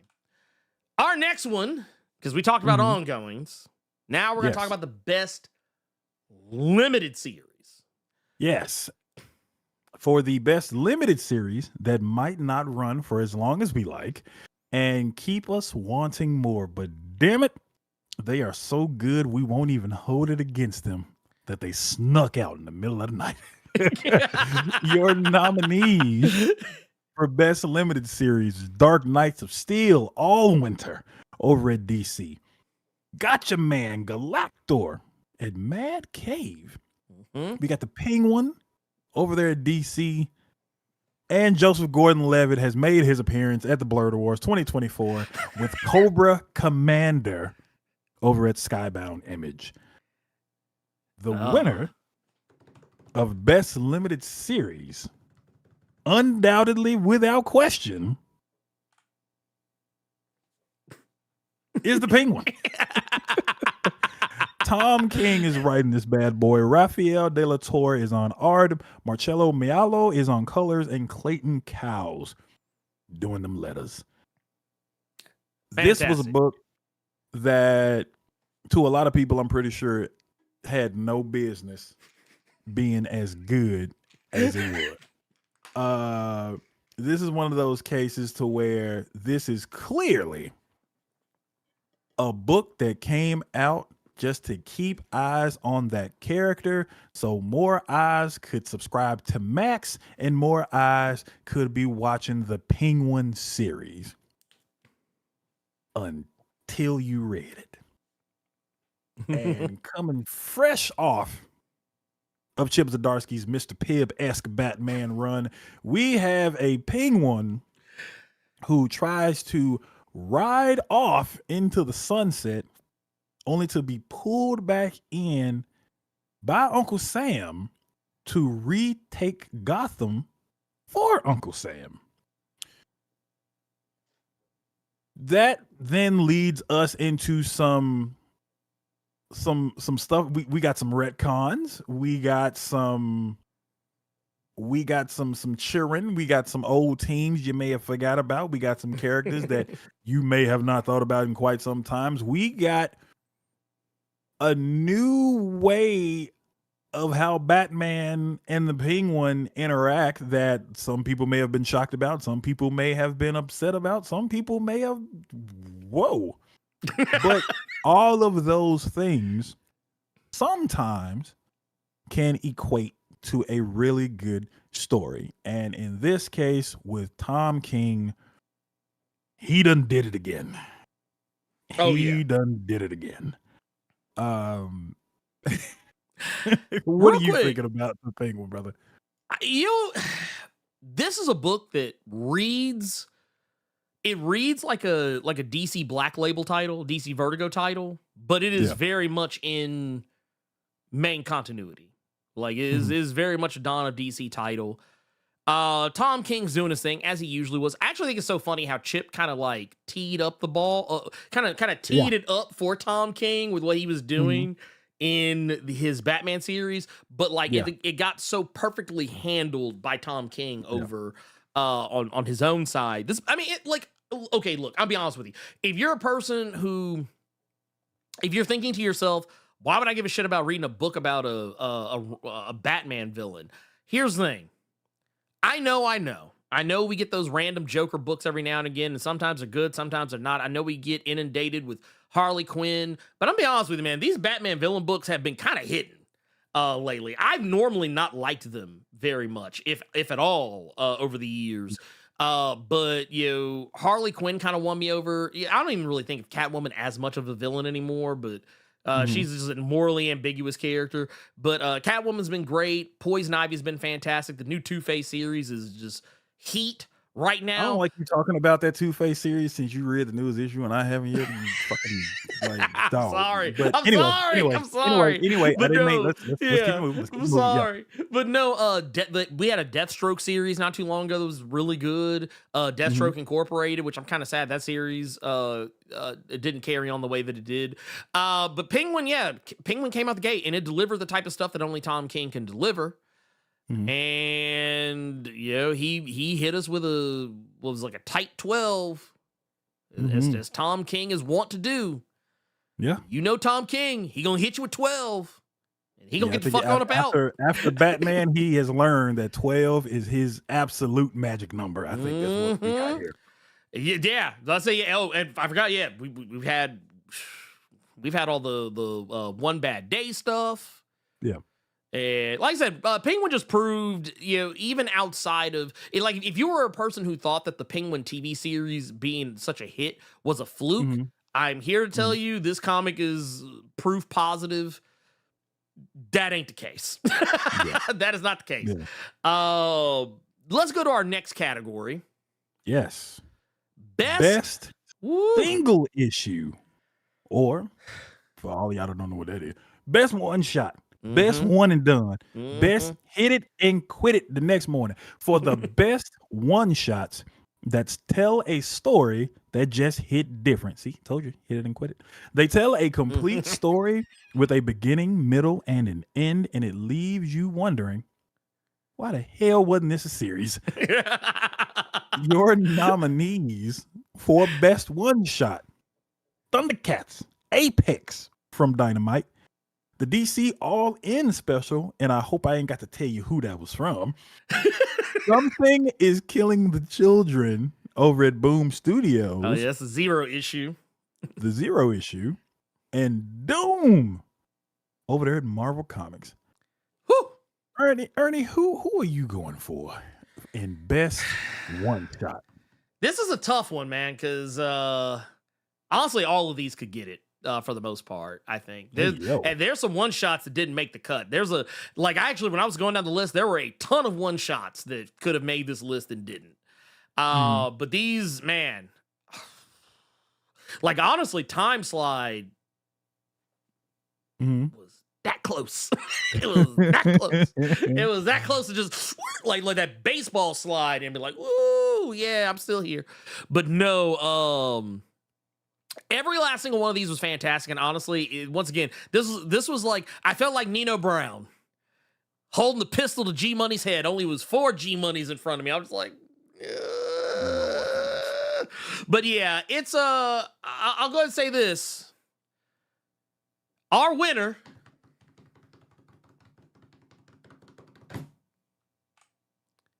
Doom, all caps when you spell the man's name. Oh, God. Sanford Green, Jonathan Hickman, out here. Mm-hmm. Sanford Green back again as artist with colors, Rochelle Rosenberg, and Sanford Green. And we also got letters by VC's Joe Caramagna. Mhm. So, like I said, it was a tough one. It was a tough one. But this book was too goddamn good. Look, not only did we get a Doom one-shot that was actually fire, not only did we get a Doom book that had not just Sanford Green, but also Jonathan Hickman writing, also Sanford Green on art, also doing colors, also had the goated Rochelle Rosenberg also on colors. Look, let me just be real with you. We also got an MF Doom reference in the goddamn book. And some of the best like splash pages I've seen in quite some time. And we also got to see Doom act a whole monkey in the streets. Let me tell you something. I have stared at the splash pages in this book so many times, and every time I find something I didn't see the first time. Oh my god! But yeah, it was great. I don't even know what else more to say about it, but that like in that little blurb where it said why wasn't this a series? I asked the question again. Why was this not a series? We could have got an easy 10, 12, 20 out this, but I'm going to take what I can get. Okay. Trap God Thanos just hit the nail on the head. One thing that boy Hickman know how to do is write some Doom. Oh, yeah. Like I said, look, look, you can say whatever you want about Jonathan Hickman when he writing something else. But he ain't gonna slip up on Doom. That motherfucker write Doom like his life depends on it.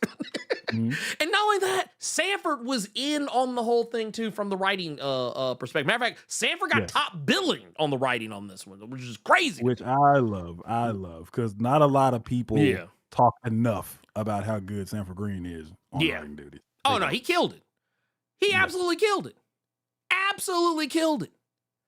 So yeah, no, it was a foregone conclusion that this was going to be a thing. So, but that said, our next category, best crossover or event, ladies and gents, for the best crossovers and events that, while yes, were more than a bit oversaturated with them. We looking at you, Night Terror.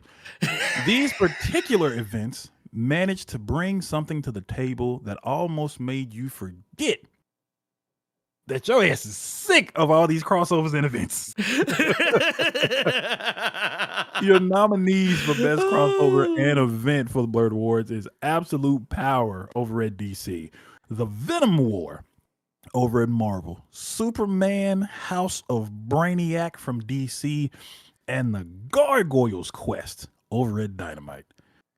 Ernie, I'm gonna leave this one to you.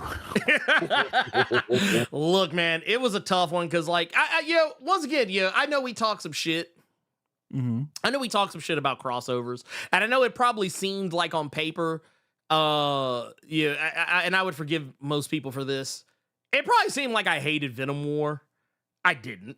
Just I thought there were some aspects of it that were unnecessary, but that's crossover events for you. And we've also got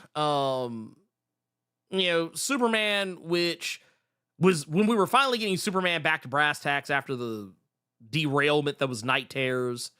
House of Brainiac was lit. Yeah, and it was bouncing back and forth between Superman and Action Comics. And Gargoyles Quest was a solid ass story. Like literally, Greg Weisman was holding Demona like the ace of spades in Gargoyles, and then we finally got an event for Gargoyles where it's like, oh, y'all missed Demona. Bet. Okay, and like, all right, let's get her out here on her ball-headed hoe shit. And then we got an Absolute Power was the book that I think I remember when we first talked about this, when it was announced. I talked Cash Money shit about how I didn't give a fuck about this goddamn event. I remember saying I would have rather read Blood Hunt. That was back when we were talking, like, I think we actually talked about it in the same Blerd Cave. We talked about how Blood Hunt was going to be like 50-something books. 50 plus, 60-something books. It was basically damn near Night Terrors levels of fuckery. And I remember saying like, yeah, I don't give a fuck about this absolute. Yeah, it's absolute power. I was like, I couldn't be arsed. I couldn't be arsed. That said, your winner for best crossover or event goes to Absolute Power. Mark Waid and Dan Mora were out here on this book. Like, and I mean, I'm gonna be honest, if you haven't been reading World's Finest, like Batman Superman World's Finest, that should have been the sign right there. Yeah. That should have been the sign. Like, dude, they were already out here. Yeah. Already out here doing the thing. Killing it. Mm-hmm. World's Finest is probably one of the most untalked about books I think I've seen. I was like, dude, y'all really issue or that little storyline they did when this was Mark Waid when they went back to the Kingdom Come stuff. Oh yeah, insane, too good. Look, I'm gonna tell you right now, World's Finest is the main reason why Mark. I mean, not to say, Mark Waid's a name. He's a big name in comics. Yeah. I mean, that's no surprise. But the thing is, I feel like that World's Finest run. Mm-hmm. Oh no, that was a blank check. That gave him a blank check at DC. DC was like, please, Mr. Waid, could you please give us some more of your greatness? Man. That boy got away from Daredevil and Marvel and went to DC and has been acting a fool since he been there. Like, not even talking about World's Finest, Lazarus Planet, the stuff with Batman and Deathstroke and Robin was really good as well.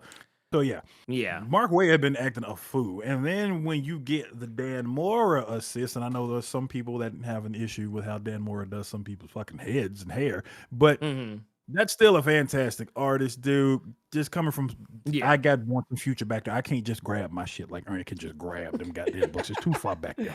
I can reach over, but there's some shit in the way. I don't feel like knocking anything over. But this was a good one. I finally got something that I have been wanting to see for years. The Undertaker has finally been put down. The undefeated streak is over with. But this was a great event as always. 100%. Also with like I said, Alejandro Sanchez and Ari Amato, they held it down with Mark Waid and Dan Moore. That's a team for your ass right there. Okay. Yeah. That's a team for your ass. Our next one. Oh, now we're starting to get into the Imprint Awards. Best DC comic. This is for the best that DC Comics has to offer. The absolute, no pun intended, cream of the crop from the distinguished competition. These books stand head and shoulders above all others. At DC Comics, at least. And your nominees for Best DC Comic, we got Absolute Batman, Wonder Woman, Absolute Wonder Woman, and Penguin. I feel like with this one, we got to do creative teams since we got two fucking Wonder Woman books in here. We got Absolute Batman from Scott Snyder. We have Wonder Woman from Tom King. We got Absolute Wonder Woman from Kelly Thompson. And then we have the Penguin from Tom King. Tom King on here twice. Oh, goddamn. Yeah. Now, this should be interesting just to see the reactions from people in the chat. But your winner of Best DC Comic, the Tribal Chief herself, Absolute Wonder Woman. Yes, man. I need to see several ones up in the chat, ladies and gentlemen. I need you all to acknowledge the Queen of Hell real quick. Look, put them in the air. Look, let me tell y'all something. Kelly Thompson out here, complete and absolute mad lass. Just, and by the way, for those of you, if you haven't read the third issue yet of Absolute Wonder Woman, fantastic. Kelly is just proving at every single phase of the game that she gets it. Yes, she gets it. So I need you all to prepare yourselves because the way that Ernie glazes that Kelly Thompson Captain Marvel omnibus, when this Absolute Wonder Woman drop, that's probably going to be me in some years. So just prepare yourselves because I know it's coming. I've already made the purchase in my mind. It's coming. Already. It's coming. But no, man, Kelly was out here cooking, Hayden Sherman on art, Jordy Bell, I'm gonna be honest, Jordy Belair's been all over this motherfucker. I think Jordy Belair might have been on a creative team in just about every category thus far. And we got letters by Becca Carey. This book, I'm sorry, it's great. I love the Tom King stuff, but the thing I had to kind of do is measure the body of work versus the other body of work. It could have easily have gone to Tom King. On his Wonder Woman. It could easily have gone to his Penguin as well. It could have easily have gone to Scott Snyder on Absolute Batman. That's just how tight this was. Like, there are so many DC books out right now that have been absolute fire, and they all couldn't make it into the pile. It just kind of is what it is at that point. But without standing on too much more ceremony, because we got another one. He said, "Oh yeah, the arm tattoo makes sense now, right? If you read 3, you know what I'm talking about. We have also got Best Marvel Comic. It's Marvel, baby. This is for the best that Marvel Comics has to offer. This is just the chef's kiss from the House of Ideas. These books stand head and shoulders above all others, as long as we talking about Marvel. Your nominee for Best Marvel Comic: Ultimate Spider-Man, Uncanny X-Men, Storm, and Blade. Yes, Triple Dot. I know that's not who that is. You use your eyes, not your other eyes. Shut up. Your winner for Best Marvel Comic. Oh yeah, I forgot to change that one. I see. This is why I shouldn't do things at 6 a.m. Anyway, ta-da! Ultimate Spider-Man. Ernie, I'm gonna let you have this one. Well, don't pass it to me. What you mean? No, I'll let you pick this one. That's what scared. You see how scared he is. I let you. This was your pick. I gave you this one. But no, I'll take it. No, Ultimate Spider-Man. Once again, after having gone back and read, I was like, you know what? Okay, all right. I see the hype again. I get it. Not to mention, this issue right here was one of the It was one of the ones that brought me back in. I'm gonna tell you why. I'm gonna tell you why. The reason why it wasn't Storm. I'm gonna pull a Tyrone Magnus here. Ugh. I saw something that my eyes could not unsee. I saw Storm getting her cheeks clapped by Wolverine. So that's why Storm couldn't win. That's why Storm couldn't get it. I'm sorry. That's why I'm looking like, why are you blaming me for this one? And now we see the reason. Here's your sign. Like that. You see that shit? I'm sorry. I couldn't do it. I couldn't do it in good conscience. I was like, no, as maybe next year. But yes. No, so long as Wolverine is clapping them cheeks. That's right. And it was outside. In the rain. This had nothing to do with me. And look, also, in the damn bushes. Also, can I point out, man, why did Lucas Wernick have to draw the thunderclap in the background? No. Stop what you're doing and look at the chat right now.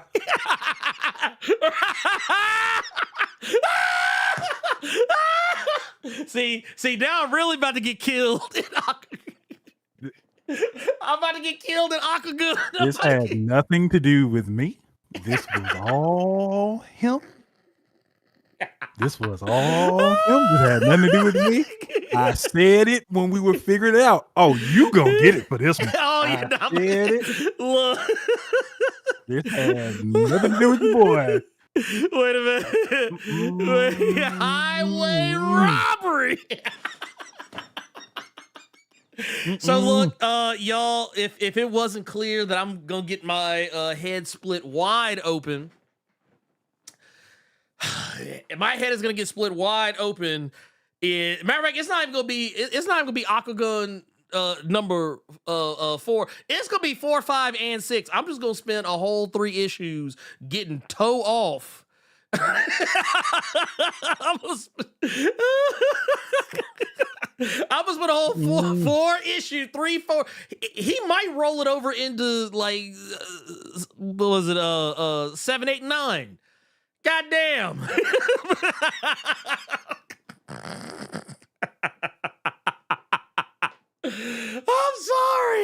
I'm sorry.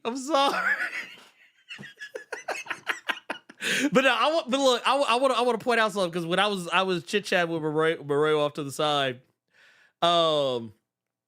like after that, after that issue, I got to take a peek at it. And he was like, yeah, I know you probably don't like that Storm Wolverine part. I was like, you motherfucker. You motherfucker. Oh, by the way, shout out to Antonio Logan with the 46 months of the Blerd Club Diamond. I said, I love anything with Doom and Kang together. Hey, look, there's a, God, what was it? There was a Doom book that came out not too terribly long ago. A few years ago, I think, where Doom and Kang were side by side. And I think the Kang book that was out not too long ago, they kind of popped up on each other there too. So I highly recommend. We have also got with the 10 monumental comics. Damn it, Storm Rider's gonna learn today. Hey, and it is not my doing, ladies and gentlemen. That my nomination didn't even make the cut. This was all that man right there, bro. Wait a minute, don't put it on me. That was all you, big dog. That was all you. Let's peel the curtain back real quick, okay? Mine was Ultimates. Get your ass back. I had nothing to do with this. Right there, big dog. Nope. Ultimates was one of my nominations that did not make the cut when we started thinking about things. No. It ain't got nothing to do with me. But now the Wolverine stroke of it all has come to light. That's all this was. That is all this was. Marewa, I did nothing. He's like, look, I ain't trying to get taken out. He's like, I ain't trying to get taken out. Thank you for the 10,000 Nigerians credits. Thank you. But again, this had nothing. He's like, not me. Not me, big time. Oh, yeah, that's what's out with Dr. Umar. Boy. Look, it was all because she laid with that white man, that hairy white man. Weapon X stroke. How has that not been made a book yet? Anyway. Okay. All right, look. Anyway, let me. Next up, because I know you really want to get away from this subject. Yeah, real quick.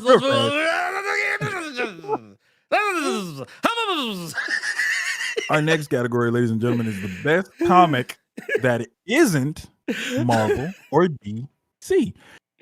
These are for the best comics that the industry has to offer, the cream of the crop that don't need the House of Ideas or the bat to be great.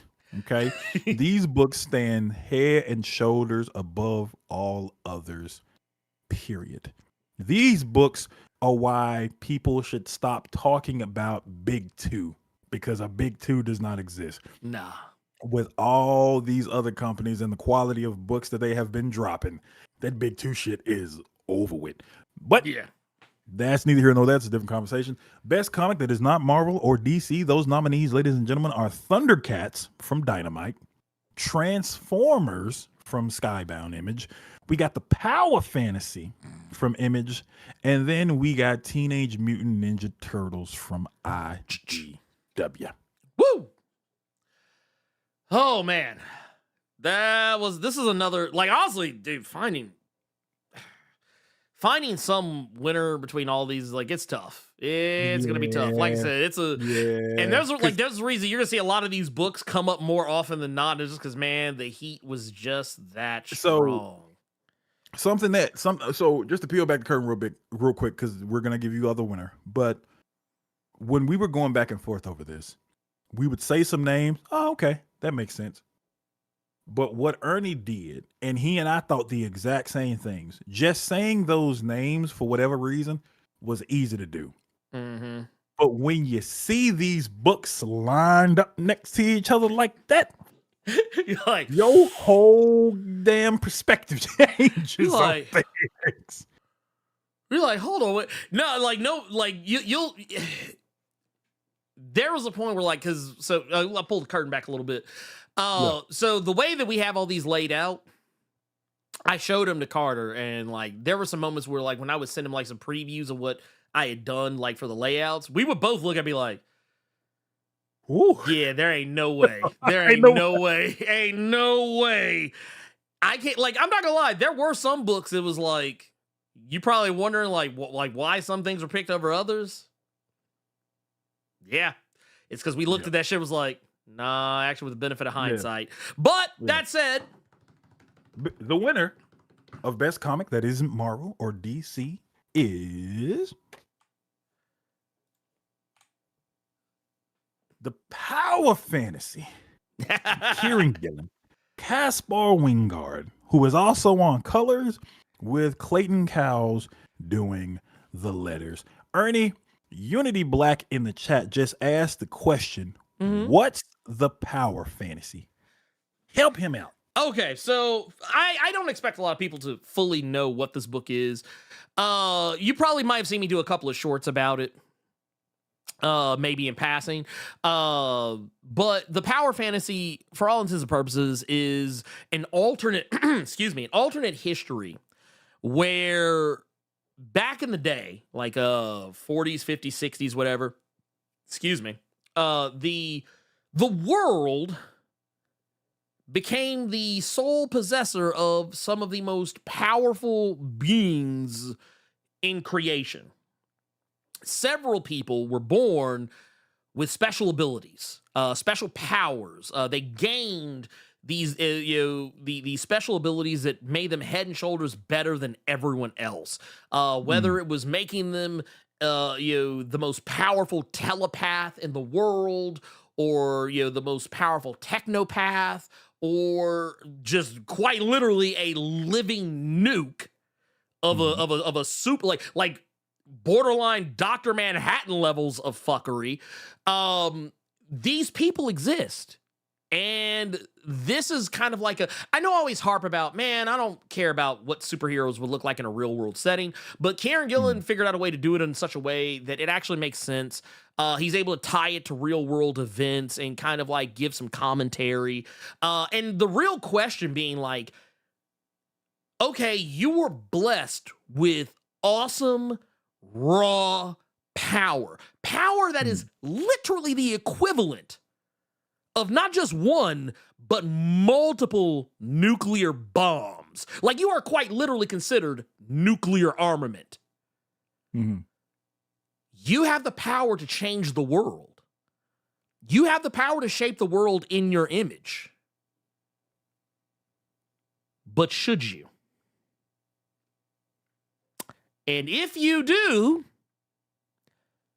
should anyone who has power equal to yours, should they help you, or should they stop you? And that's basically what this book is about. Power Fantasy is it's a fantastic book.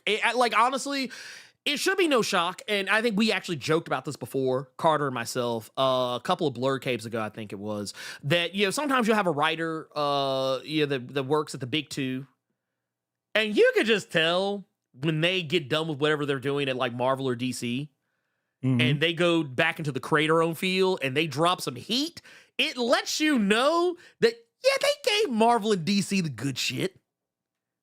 They kept that top shelf for themselves. And I love to see it.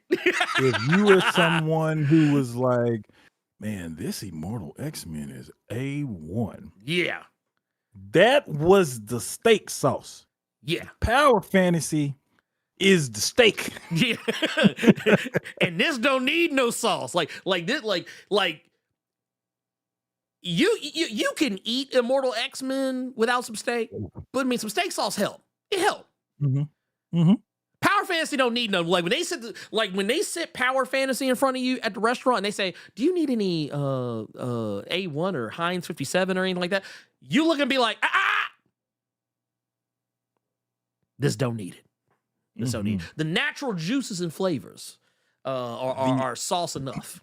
Yeah, the issue count right now, Unity Black, is 5 issues. The first trade comes out next month.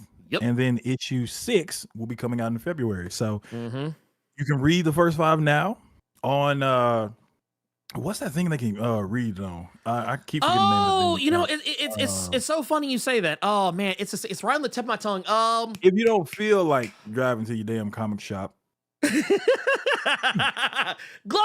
Comics. You can read on Global Comics. It's a thing. By the way, if you go you go to the link in the description, or if you type !GCX in the chat, it'll pull it up for you. You click that link and it will take you right to the website. And you'll get 33% off your first 1-year subscription. Not only that, but I just want to point something out to you. I want to point out prices to you because this is a subscription that normally costs $89.99. Because y'all fuck with me, and Global Comics fucks with us, you get it for $59.99 if you click that link. Or if you scan the QR code over by my good man here, Carter, it'll take you right to the app store of choice for you. And if you download the app, install it, and use the promo code GCXBlerd without fear, it will give you the same deal. Or if you go on Global Comics, you can just buy a comic on there. Like you can buy them ad hoc or whatever, or a la carte, whatever you want. Look.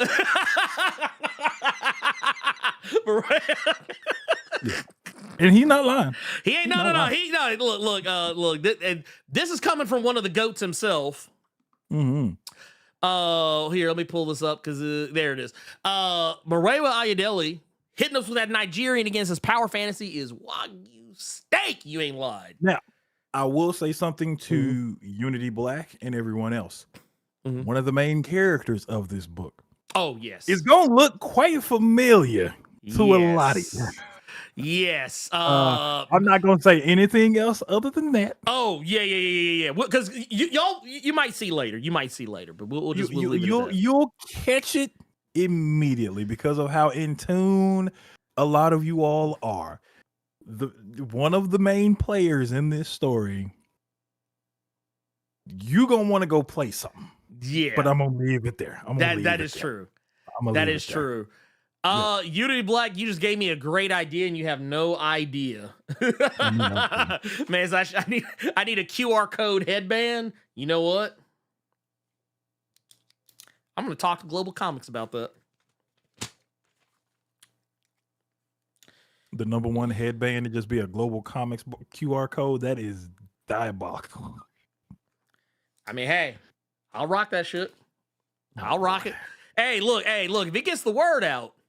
There you go. I'm just saying, motherfuckers will be like, hey, man, what's that? Can I scan that real quick? Here, stand still. Wow. All right. Anyway, we have got. So this is okay. This is going to be the fun part. This is what I call the fun part because this is where we're getting a little less. Before we get into our major awards, we're going to take a moment to have a little fun. Yes. This is what that's why I like to call this the fun part. Mm-hmm. So here's the deal. First up, best comic book movie. Mm-hmm. Okay, so I'm gonna be honest with you guys. This was a tough one, largely because the pickings were so slim. As you can see in the blurb, it says for the best comic book movies around. Even though this year was one of the worst for comic book movies in decades, these movies were the best of the bunch. But that ain't saying much. So our nominees, we got Watchmen Chapter 2. Mm-hmm. We've also got the Justice League Crisis on Infinite Earth trilogy. We've also got My Hero Academia. You're next. Is Goldberg in? Oh, I mean, it could be. It could be. Or you know what? Shit, it could be Ryback, depending on what gimmick you're going for. You read it. But Ryback ain't no but a poor man's Goldberg. That's all he is. And we also got Deadpool and Wolverine over at Marvel Studios. Look, I'm not gonna bullshit y'all. I'm not gonna bullshit y'all. This, I think we talked about it last week too. That this is one of the worst years. Actually, I would say the worst year for comic book movies since the 80s. Since the 80s. And man, there's only one movie that could be the best. Okay? It's gonna be Deadpool and Wolverine. It's no secret. But I'm gonna put some caveats on this. I know I think we talked favorably, didn't we, about Deadpool and Wolverine? I think when we gave our reviews of it, we talked favorably about it. Yeah, it was fun. It was fun. But here's the thing, and the reason why it probably sounds like I'm about to talk some shit is because I realized something with the passage of time. And this is why I always say that, like, sometimes when we talked about this before, like, with certain reviewers, sometimes, like, when you catch them at a certain time, they might have a different opinion later after, like, some time has gone on. I think I've said this before about the Deadpool movies as a whole. That, I thought Deadpool 1 was one of the greatest movies ever. And then as time passed, I actually think it's one of the worst of the Deadpool crop.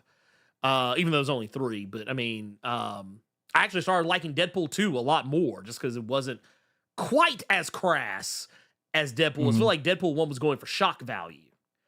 And Deadpool and Wolverine, I feel like, did something very similar to Deadpool 1. And it was basically nostalgia overload.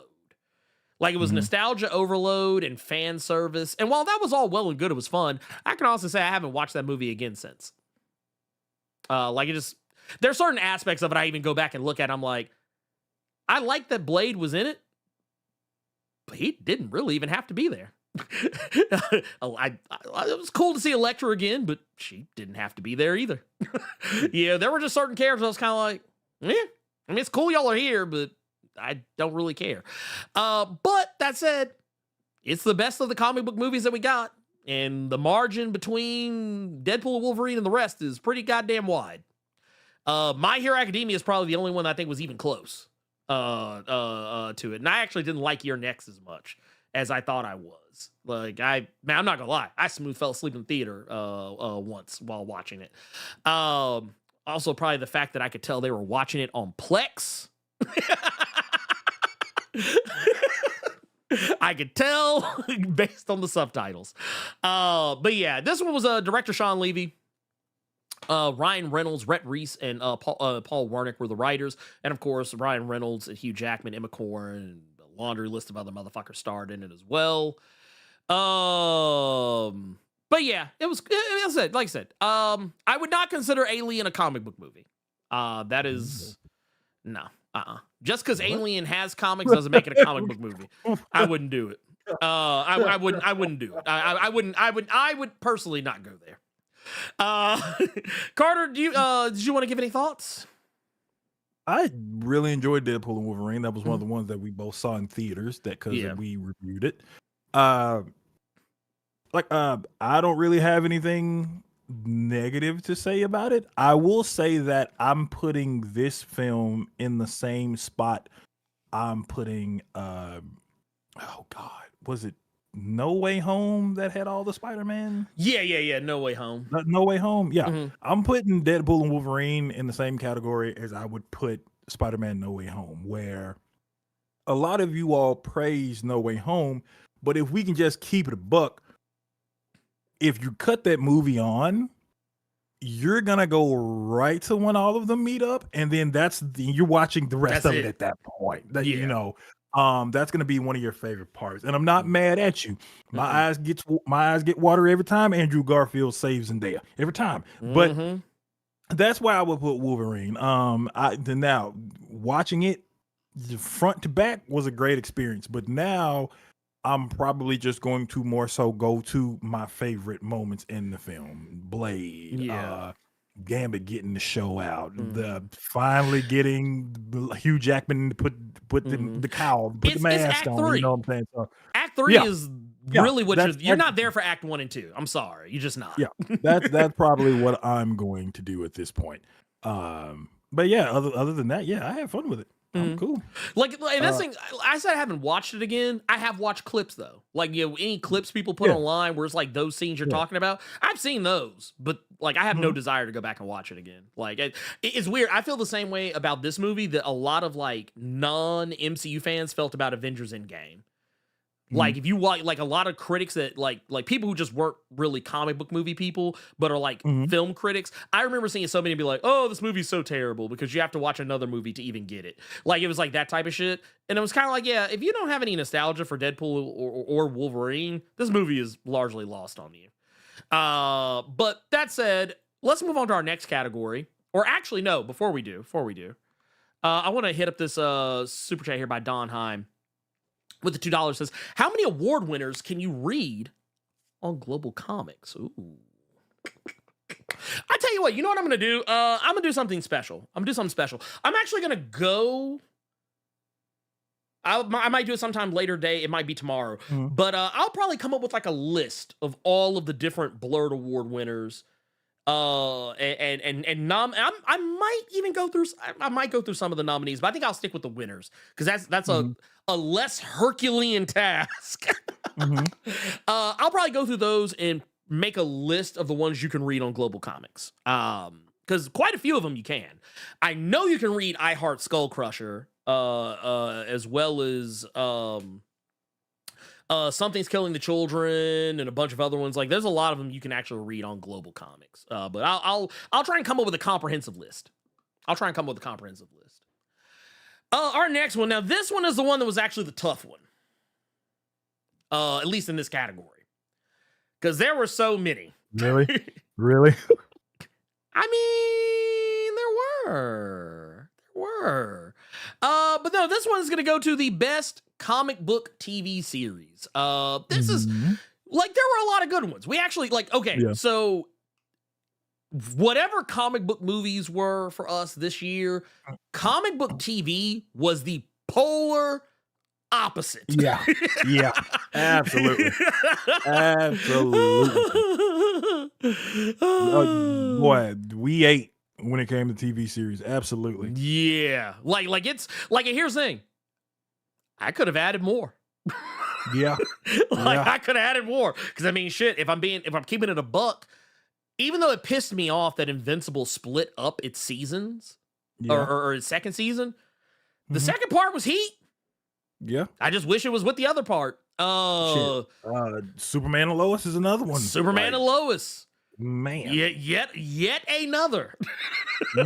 Like when I tell you, we quite literally ate.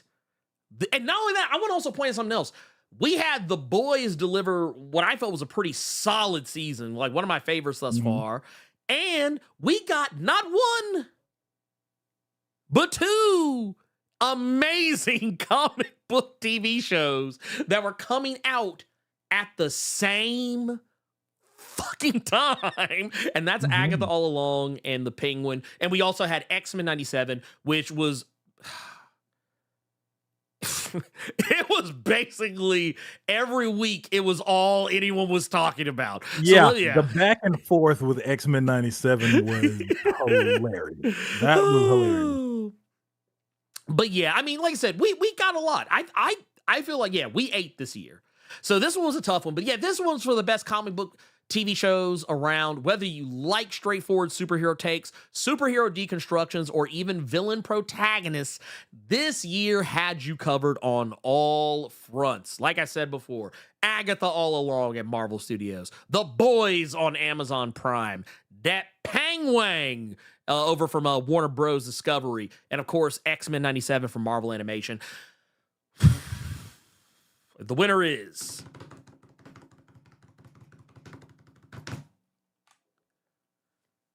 that Penguin!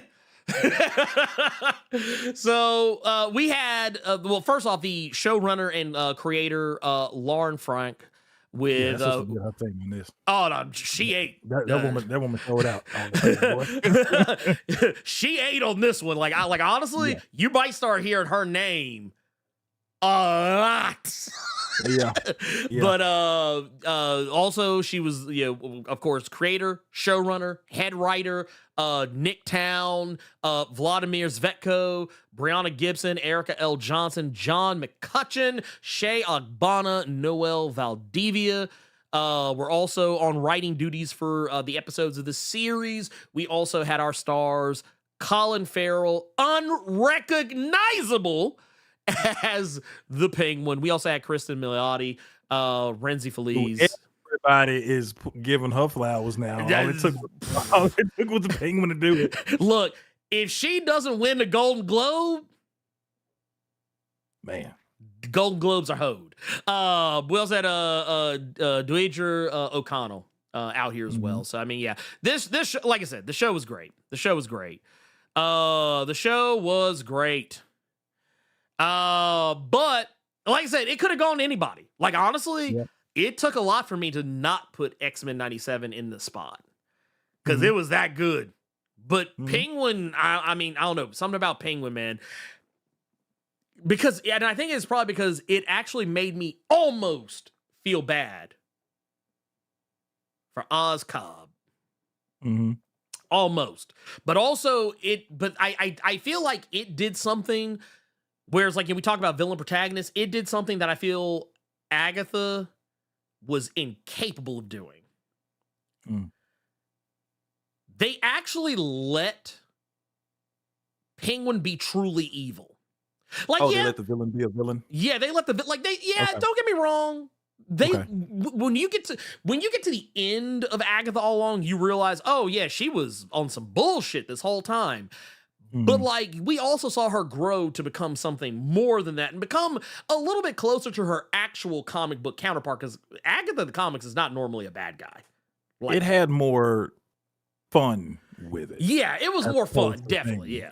Yeah. But like, Penguin, it was like, man, Penguin was heart-wrenching.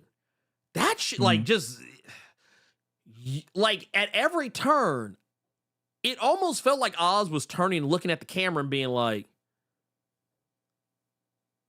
oh, you thought I was the good guy. Oh, man, I'm so sorry. Oh, seeing the boys again, seeing the boys up there as a nominee, it reminds me of those people that feel the same way about Homelander. Yep. And then that show, just like the Penguin, has to, for whatever reason, remind your ass about this character real quick, which is so strange to me. But yeah, I give that one. Actually, sure. I think someone, well, who was that just said it in chat? Deck It Out said, said, watch me get my Tony Soprano. And that's the thing. That's also, I was like, dude, this is quite literally, they Tony Soprano'd us. It's like, oh no, Penguin's the main character, but he's not the good guy. He is the protagonist, but that don't mean he ain't the villain. On any other show, he is the bad guy. Trust me. But and also, I love how you took a character as nuanced, but also as villainous as a Sophia Gigante. And you made her so evil, but so relatable, but at the same time, you made Oz so much worse that you almost want You almost want her to get one over on him. You almost want it. You're like, nah. She got to get him. She got to get him. But yeah, I thought that was great. Our next one is the Trade Waiting Award. Brought to you by me. Brought to you by me. The Trade Rating Award, as you guys may know, is the prestigious award that is for comics that, well, yes, they're fun to read week to week or month to month, depending on how often the release is. Sometimes it's just better to read it all in one sitting, and sometimes it's even better that way. Like, the story makes more sense that way. I think this was the award that was actually born out of the Ta-Nehisi Coates era of Black Panther back during the Intergalactic Empire Wakanda era, because I remember when that series started, I was like, I didn't know what to make of it. And it was a monthly book. So by the time that the next one came out, I was like, I don't know what the fuck's going on. And then once it was collected in trade and I sat down and read it, it just clicked. I was like, oh, of course. So that said, mine this year is going to be The Immortal Thor, a series that I think is actually good. I think it gets a lot of unnecessary hate, and I think it's largely because Al Ewing is telling a story that is not a conventional Thor story. And he's also kind of bringing a lot of parody between Thor, the Marvel comic hero, and Thor, the actual Norse god. Like, and I think that's something people tend to forget, is that the Thor of Norse mythology is not the Thor of Marvel Comics. Thor of Norse mythology is a whole fucking piece of shit. If playing God of War Ragnarok did not make it clear, or even the, what was it 2016, 2018 God of War, just based on his sons. Yeah, who by the 18. Yep. Yeah, so which by the way, one of his sons is actually in the, like, on the book right now. And is probably going to become Magni, and probably is about to become a major character for too long, possibly. But yeah, I felt like, I waited, and even though technically I was doing videos of these and reading these month to month, I just eventually said, you know what, I'm just going to chill, sit back a little bit. I kind of want to let the story, like, I want to be able to read it all in one sitting, and I think actually doing that made it make more sense to me.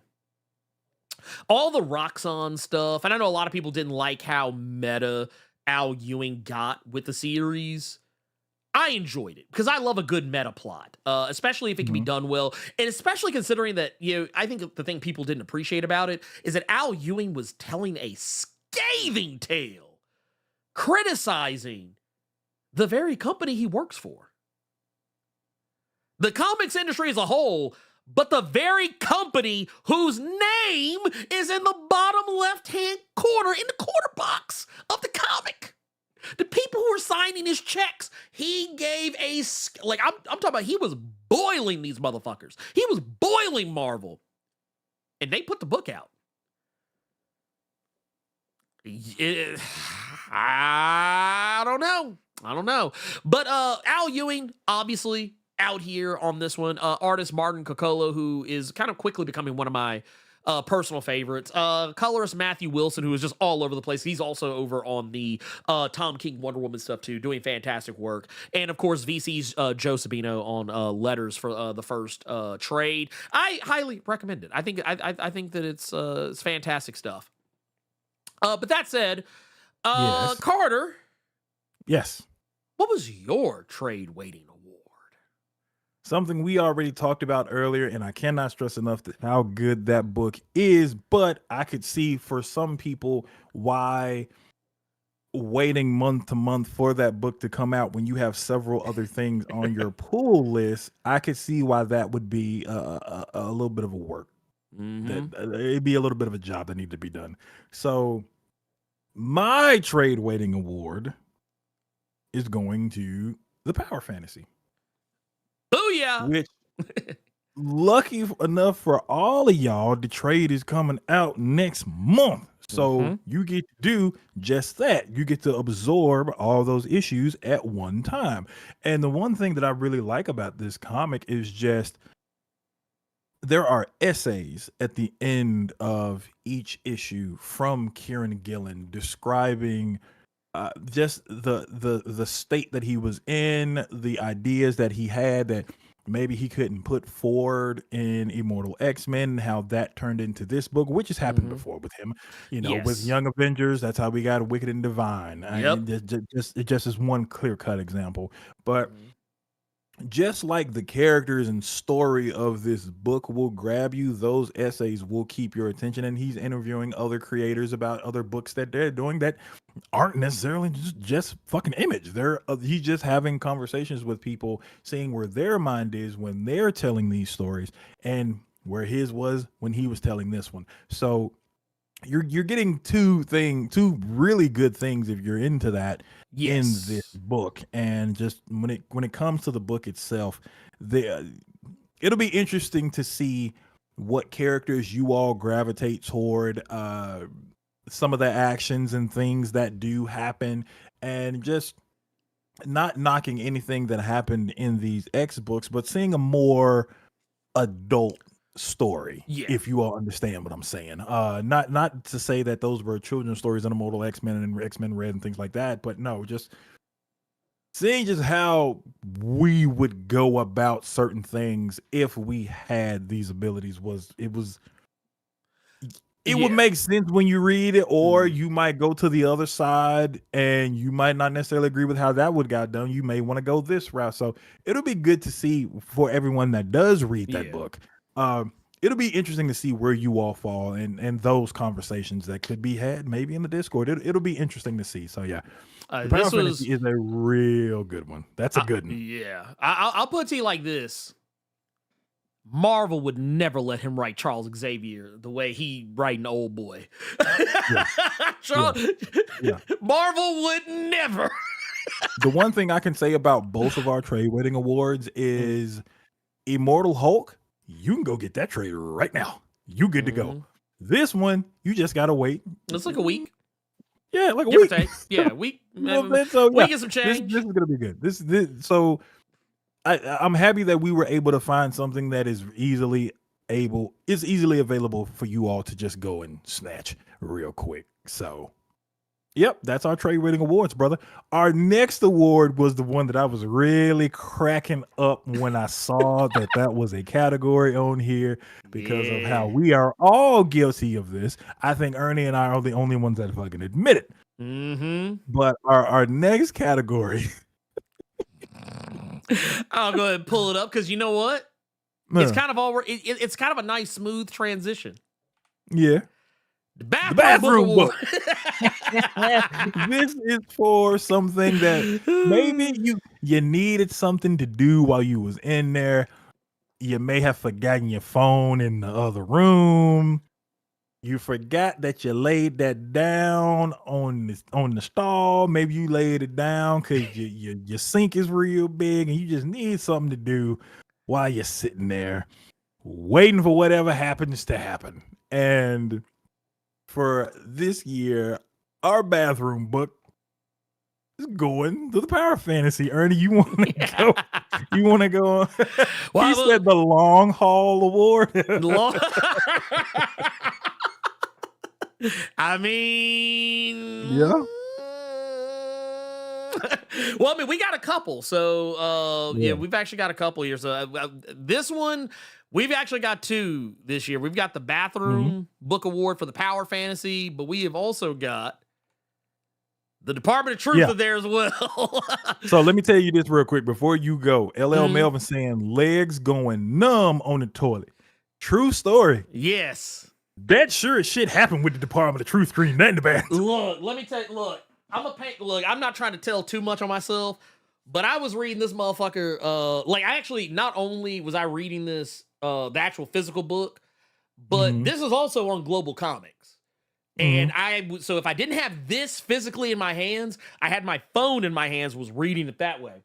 But I remember one day, when I was reading, it was actually kind of towards the end of that hardcover. Both legs went to sleep, and I was like, "Man, I kind of need to get up." But I was like, "You know what? I said, well, fuck it. I guess I'm gonna read some more of this. So I was like shaking my legs, trying to get them, because they had fallen the fuck asleep. You are scandalous. I ain't doing. I'm getting my ass up if they go in the sleep. I said, fuck it. I said, let me get my. I was like, let me just. I'll just shake it out a little bit, and then I'll just keep reading until they ain't asleep no more. And then I ended up finishing the book on the toilet. So there you go. Gavin saying Persona 5 Royal on the Switch is his bathroom award, dog. I cannot imagine your significant other or your baby walking past the stall, hearing somebody scream for Jack Frost and just hearing explosions, bro. Wait a minute. You walk past the bathroom and all you hear is, "You'll never see it coming."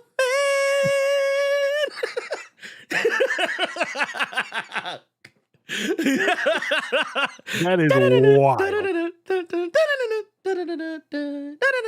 No, but no, that's but yeah, those were the bathroom books. He said, "Nah, Beats headphones, baby." Oh wow, dude! Wow. I mean, you ain't wrong. I've caught myself playing Dave the Diver a lot on Switch in the bathroom too, so I can't say shit. But yeah. But to put a finer point on it, yeah, man. The power fantasy, fantastic. The Department of Truth, also fantastic. That's a fantastic book. It is just so good. And there's a reason. Look, I'm being honest with y'all. There's a reason why you're gonna keep seeing Kieran and James's names come up a lot. Because I mean, they're that good. They're that good. They are good at their craft. Mm-hmm. But yeah, James Tynan the fourth. Martin Simmons on art. Martin Simmons also on color, and Aditya Bidikar on letters. Like I said, I'll tell you what. Another reason why is because of this. Put this over here. Okay, not a comic per se, but this is another hardcover that I picked up from Department of Truth. This is called The Complete Conspiracy Wild Fictions. This is basically a source book. It's all the notes about all the different like cryptids and strange creatures and how to handle them. There's also a little bit of a story back there, Carter. I know you know what I'm talking about. The one where they went looking for Bigfoot. Yeah. All of the notes and journal entries from that story arc are in here as well as like the comic, the issues itself. But yeah, like you can see right here, like you get like, you know, the Yeti and, all that shit. You get all the other, like the Thunderbird, the Skunk Ape, the sewer alligators, the Dover Demon, the Krampus. You get notes on all of them. Straight from the Department of Truth itself. So real quick. Yeah, go ahead. Shoot. So just to give you all a general idea, if you've never heard of or know what the Department of Truth is, it's basically an agency that is trying to keep the world, as far as we know from the books that have come out, keep the world together, because anything that people believe in, if enough people believe in them, can become true. Ernie just brought up Bigfoot. There is an issue where there were a certain amount of people that believed that Bigfoot was real. So he was in fact real and tearing people apart in the fucking woods. If there is another instance of an individual, I'm just giving you all some examples, but please go read the book. There was someone on a plane and they opened their eyes, and when they looked out from the window, they just saw a straight drop. Yeah. Why? Because everyone on that plane were flat earthers. Yep.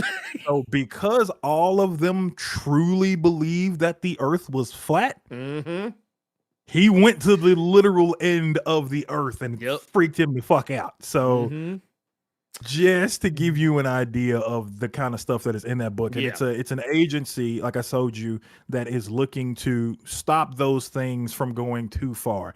And the director of this agency, just to entice you all even more into reading this book, if you all know your history, your education, the director of the Department of Truth is Lee Harvey Oswald. Because if enough people believe in the grassy knoll, It's so yeah, real. That's the Department of Truth. That's the Department of Truth. I will say this. What I loved about it is one of the main characters, the way he gets introduced into the story is because of the satanic panic in the 80s. Mm-hmm. And like that's a huge point of interest for me as a guy who is a huge fan of Dungeons and Dragons and the history behind it.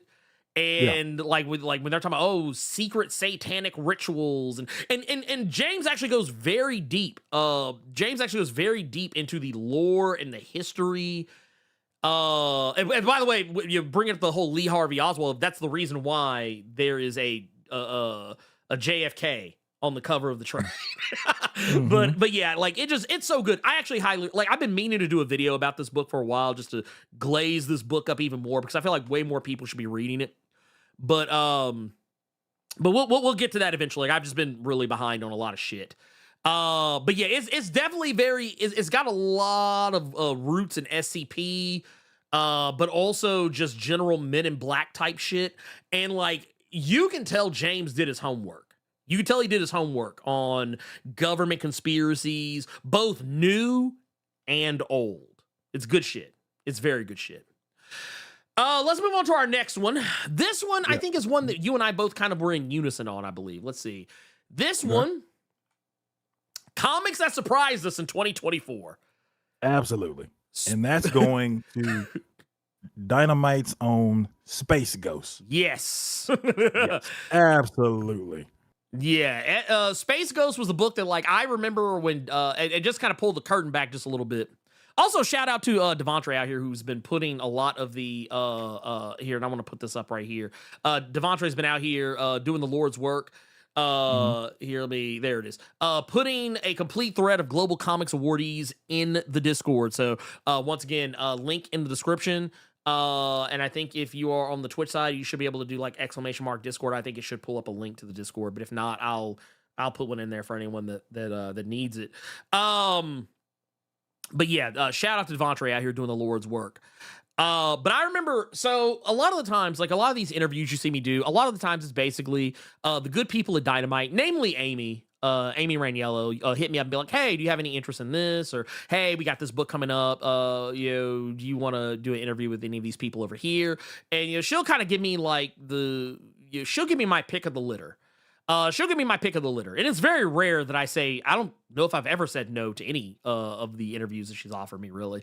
But I remember she offered me a chance to talk to David about this. And at that point, I think I had only really known David's Punisher up to that point. If there was anything else, it wasn't fresh in my head. But I knew I was familiar with David as a comics journalist. And critic. So I had familiarity there. But I remember when I said, yeah, I'll do the interview. I didn't know what I was getting into. And I wasn't really sure. I was just like, I was like, oh, this could go either way. And then like we did the interview. I sat down, I actually talked with David just for a little bit before we even started the interview. And I was like, you know what? I just got a good feeling about this guy. And and as we spoke further, talking about the book, and y'all can go check out the interview for yourselves. It's on, it was a fantastic conversation. David and I just kept going back and forth, about the book and the differences. But yeah, I didn't honestly expect it to be like, I knew it would be good because I think David's a good writer. I didn't think it was gonna be like this fucking good. I didn't know it was gonna be this goddamn good. Goddamn. But yeah, David. First off, with Jonathan Lau on art, which I kind of should have known because I was actually familiar with Jonathan from the Green Hornet stuff over at Dynamite. I should have known better. But Andrew Dahlhaus on colors should have been a dead giveaway as well because Andrew's out here. Taylor Esposito on letters. I mean, yeah, this book is fantastic. Also, the way the villains are done is fucking insane. Oh yeah, okay, I get you that one. Yeah, insane. Anyway, let's see here. Oh wow, dude. Okay, so now you just put me on game. because I actually slick forgot. Wait a minute. So Gavin said my first published work was with David on his second published work. That's right. I forgot y'all had worked together. So yeah, like and that's the thing. And I think Gavin can confirm David's the coolest dude. Like he's just a fun guy. He's just like he's not I don't know. He like you can tell he's just happy to be living the dream, which I respect. Like I respect that on so many levels. Like just a, like such like the most probably one of the most welcoming and nice people you could probably talk to in the industry. Like just, but yeah. That said, Carter, do you have anything you want to say about the Space Ghost series? Not that you have not already said, bro. Yeah, okay. You didn't say it all pretty much. All right, let's go to our next one. Our next one is going to be most anticipated comic of 2025. Is this still you and I, brother? Yeah. Well, it does. So this was yours. Okay. This was yours. I have just making sure it's still you and me separate. Okay, cool. Yeah. This was yours. So I'm excited for it as well, but yeah, this is yours. Yes. So my most anticipated comic of 2025 is from Colin Kelly and Jackson Lansing, who I'm legit just becoming more and more of a fan of every time I see a book out from them. And that's going to be the Power Man Timeless miniseries that we're going to be getting with artist Bernard Chang. This was a one shot that I truly enjoyed. That was one of the ones that could have been on the list, I'm pretty sure, because I think Timeless came out this year, did it not? Yes. Well, okay, so the one, I think the one year it was the previous year. Gotcha. It technically, because they always want like literally the ass end of the year. It's usually like the last week. But but that was the one shot a lot of people were talking about. Yeah. And I think I can't remember. I think that might have been one of our one shots last year. Okay. Yeah, I think it was one of our. I think it was. Yeah, I think you're right. It was one of our picks. Time flying shit, man. I can't make it. I can't stand it. But anyway, this is a mini series that I am really, really excited to read. That one shot really got my attention with just a stooped up OP ass Luke Cage, and just, I don't know. And you got me at the Sentry, but when you say the Sentry and Luke Cage, then you find out that just with, even though like the Sentry, you just could have stopped there. A Sentry power Luke Cage, you could have stopped. Then you did more with it where he got the gamma power in him. So that was just a really, really fun one shot. Yes. So to find out that there is going to be a series with that creative team that I'm a huge fan of. I loved Clayface One Bad Day. I enjoy Outsiders, even though a lot of people get mad at that book. I went back Captain recently. America. They're Captain America Sentinel. Yeah. From the time before I stopped playing Marvel Rivals, I had kept playing. I started playing Winter Soldier, and there was a skin in the game that is from his Thunderbolts run. Yep, so I went back and come to find out it was that creative team that wrote that Thunderbolts book. So I went back and the windscreen, the MVP screen, that is also from his run. Oh, that's from dope. Their run. I didn't know that. The one where he's sitting in sitting in, that is from their run of Captain America Sentinel of That's Liberty. dope. That's dope. So yeah. Damn, if I still played that game, I'd buy that shit. But yeah, this has my complete attention. I enjoyed what we got in the one shot with him fighting Moon Knight and all the shenanigans that entailed. But this Power Man Timeless miniseries that we're getting, because I'm pretty sure it was going to be 5 issues when we talked about it on the Blerd Yes, 5 issues. Yep. I'm all for it. I know how many I'm getting, so this isn't gonna be like a ongoing series and then issue 5 be the last goddamn thing. No. So fingers crossed that this is going to be just 5 issues of an overpowered Luke Cage acting a damn fool. I'm giddy for it. But 100%. With that being said, Ernie, what is your most anticipated comic of 2025? For me, it is gonna be Partly metal, partly That real. cover is so fire, bro. Silver so tight to me. Hawks. Oh no, that's fantastic. Okay, you couldn't have picked a better creative team for this. Ed Brisson, George Cambadeas. I'm sorry, it's gonna be lit. It's gonna be lit. Okay, it's gonna be lit. But yeah, Silverhawks, and we don't even have to wait that long. I think for Silverhawks is gonna be the end of January. And I'm looking forward to it. I cannot wait to see this book. I spoke with Ed Brisson about this, and man, first off, also another cool dude. But knowing that he was as big a fan of Hot Wing as I was, as a lot of us probably are, I was like, man, I'm so excited for this, because he gave a statement of he says, well, I'm not going to make you wait to see Hot Wing. Because a lot of people forget, Hot Wing was not a part of the original Silverhawks lineup. He didn't show up till halfway through the series. And that was when also a lot of the other characters like Stargazer and so on so forth. No, not Stargazer, but the other one. I can't remember his name. Anyway, point of the matter is, a lot of those other characters showed up later. But this book just sounds like it's going to be so much fun. And if Thundercats Apex was anything to go by, I think we have some pretty good chances that this is going to be some heat. And Dynamite doesn't miss with these licensed books. So, I mean, like I said, man, it's a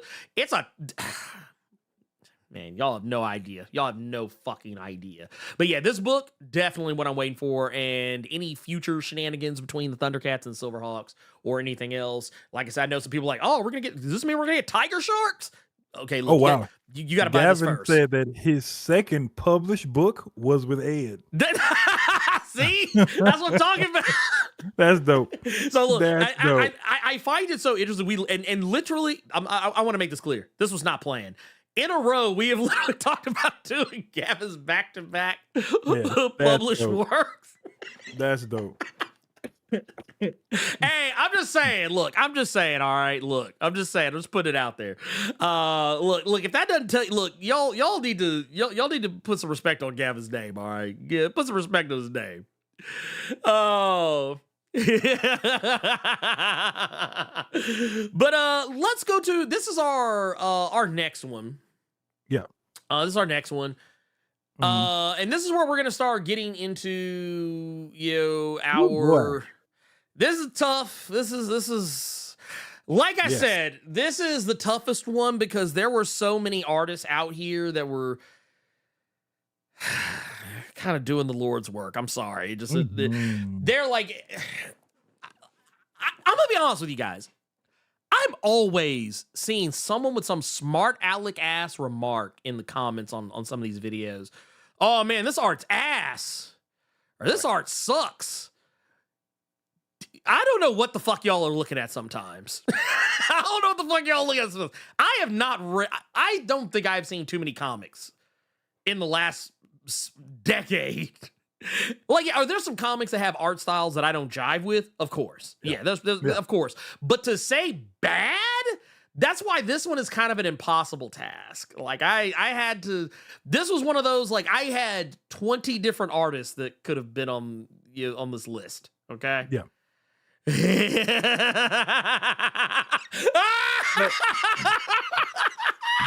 a minute. Oh, wait a minute. Wait a minute. Hold on. Wait a minute. Wait. I got a big hot take on this, and I'm taking to my grave. Oh, no. So, real quick, Earth's Mightiest Artists. Drawing comics is hard. These artists were working in overdrive, whether you saw them a little or a lot. You could tell they poured blood, sweat, and tears into every panel, every cover, and, for the most part, made a deadline debut. So, Earth's Mightiest Artists, our nominees are Carmen Carnero for Exceptional X-Men, Daniel Warren Johnson for Transformers, Marco Cicchetto for Ultimate Spider-Man, and Elena Casagrande for Blade. Your winner, oh boy, for Earth's Mightiest Artist goes to Marco Cicchetto, big dog. You can't be mad at that, man. Ultimate Spider-Man, Daredevil, Predator versus Wolverine, Star Wars, Punisher, Avengers, Marvel, Zombies. Marco Cicchetto, I've been a huge fan of ever since I had first was introduced to him in the Greg Rucka Punisher run. I've only become even more of a fan of him since then when Ernie has put me on to other books that, funny enough, Cicchetto ended up being the artist on. So yeah, I gotta thank him for some of these other books that I wouldn't even have my eyes on, like the Chip Zdarsky Daredevil was one. But that's just a fantastic artist, man. Like I said, this was one of those ones that could have gone to anybody. Honestly, anybody. It could have been, yeah. It really, because I was actually going back and reading Exception. Also, a little bit of inside baseball. I didn't know about Carmen Carnero until Captain Marvel, which she was working with Kelly Thompson, and she fast became a favorite of mine. Elena Casagrande the same when it came to Blade. That was actually the first time I actually realized I had ever seen her art before. There's a lot of people. D-Dubs is another one who, like, honestly, I have been kind of eyeballing. Like, and when I say I mean studying his work for a while. It's like it is, yeah. Like I've been kind of eyeballing D-Dub's art the way I used to eyeball Joe Madureiros, and be like, ooh, I want to learn how to do. Let me take some pages out of your playbook here. But no, there's a lot of good ones. I'm like I said, there was an unenviable task. Now we're gonna get to the next one. Now, and I'll say, I will say this though. I'm feeling like, because I think Marco has gotten it 2 years in a row. I'm almost like we might have to retire him. Just like we might have to start retiring. Okay. Yeah. real quick. Yeah. Gavin, you gonna have to text Ernie. If you need my number, you can text me. I want to know what this hot take is. Oh, I think I know what it is. If he's gonna spill some tea, I'm gonna scream. But yes, we might have to go the 106 and Park route. Right. We might have to retire Marco Cicchetto from winning some shit real quick. We might have to go that route. Okay, you can't be the #1 song every week. Right. Yeah. We might have to retire. Yeah, we Marco might have to retire Cicchetto. the jersey. But we're gonna. Our next one is gonna be Earth's mightiest cover artist. Good Lord, boy. Oh man. So just as we said before, drawing comics is hard work. But making eye-popping covers, even harder. These are the artists who made the covers you couldn't resist picking up and probably got you to buy a variant cover or two. So we got somebody called myself. I'm gonna say somebody called myself. Yeah. Yay shit. We got the homie Datuna Conde, who was large and in charge on the main covers of X-Men Heir of Apocalypse, which, by the way, I'm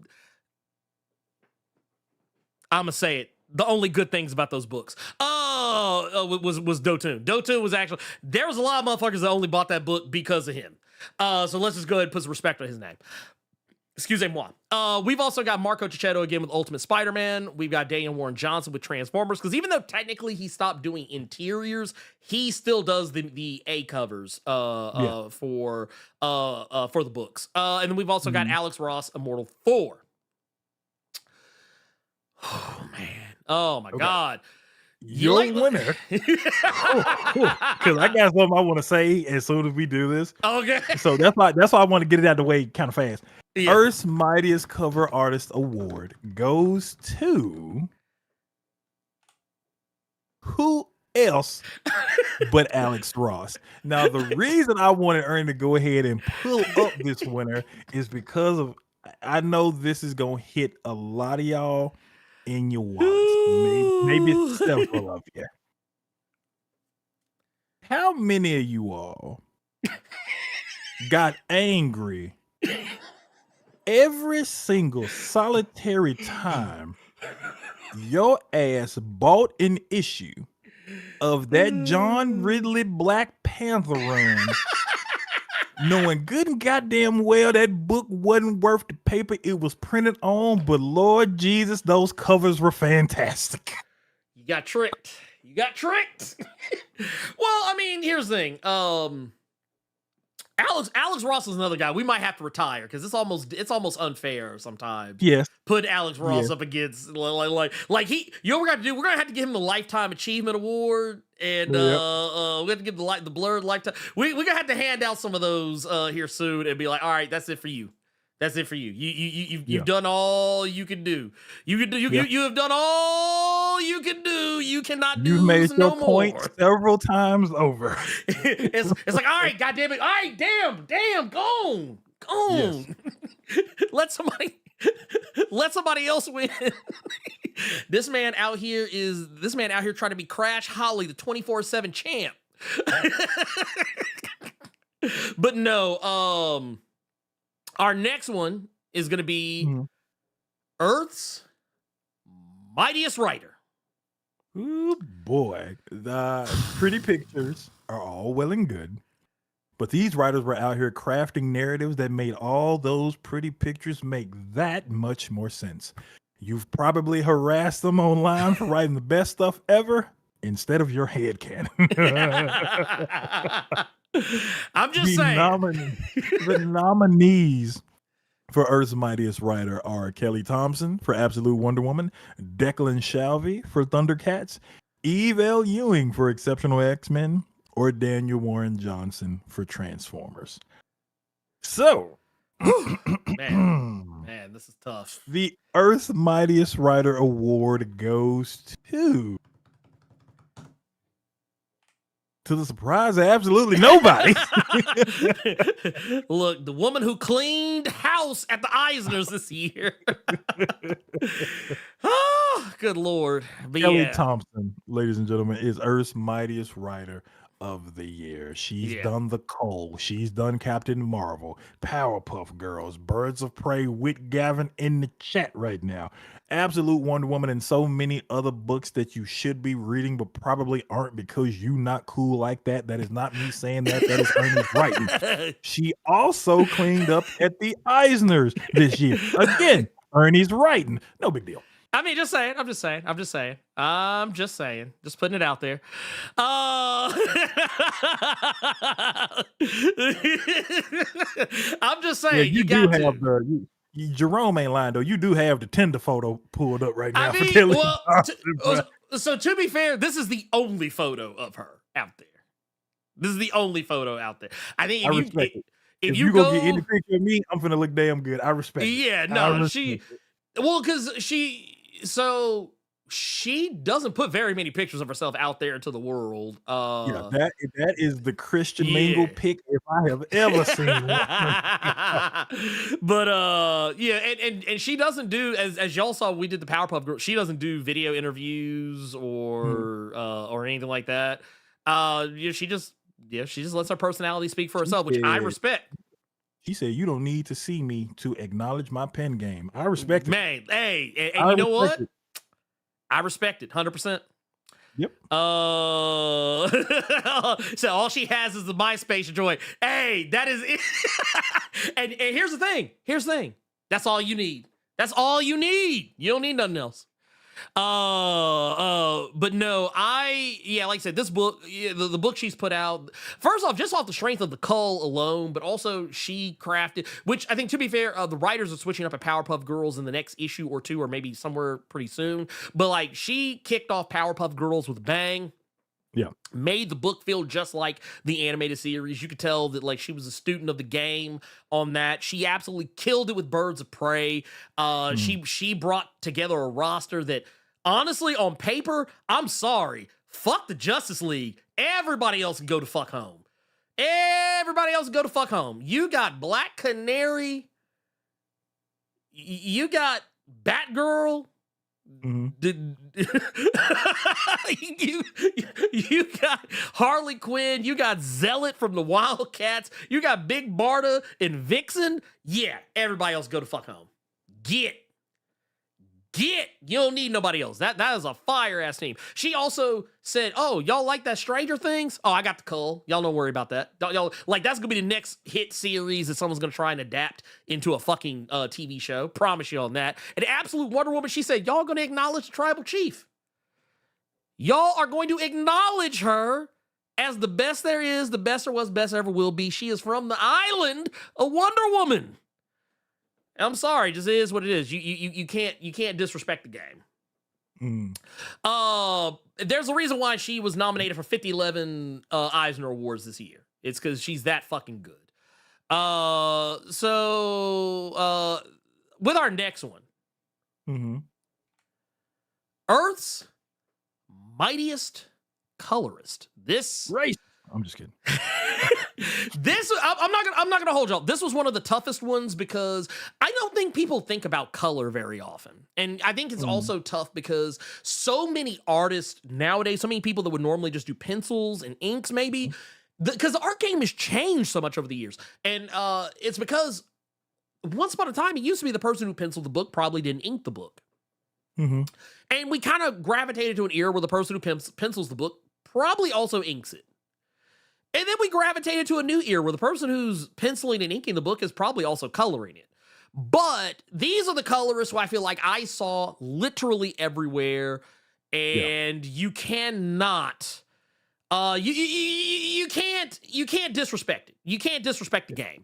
Rochelle Rosenberg out here, from Doom, Andrew Dollhouse from Space Ghost, Jordy Belair from Birds of Prey. We have seen Jordy's name come up quite a bit.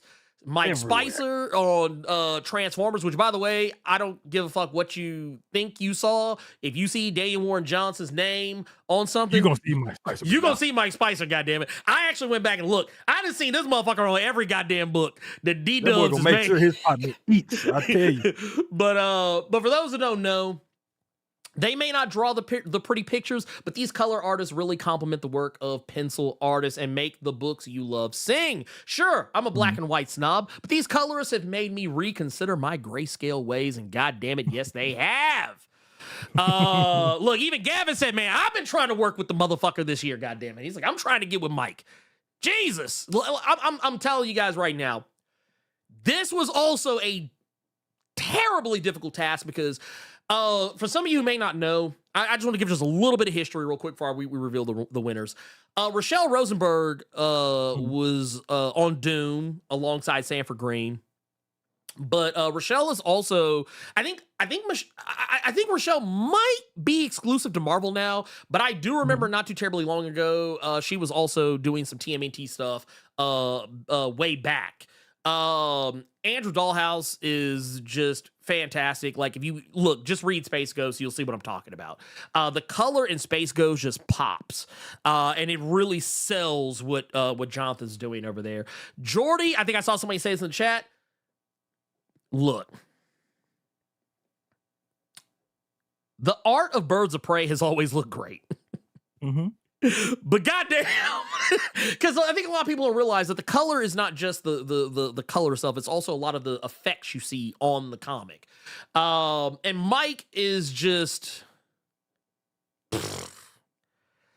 I don't like, honestly. You know, like, everybody has an artist that, you know, like when you read comics, there's always someone in the industry that, like, you want to try to emulate to try and make yourself better. Whether it's a writer, whether it's your favorite, penciler, inker, whatever. But when it comes to color, Mike Spicer's up there. I remember reading through Do a Powerbomb, Wonder Woman, Dead Earth, Transformers, just being like, man, how can I get like this guy? Like, if I was going to be a colorist, like, how can I get like this guy? So let's go ahead and talk about who is our wiener.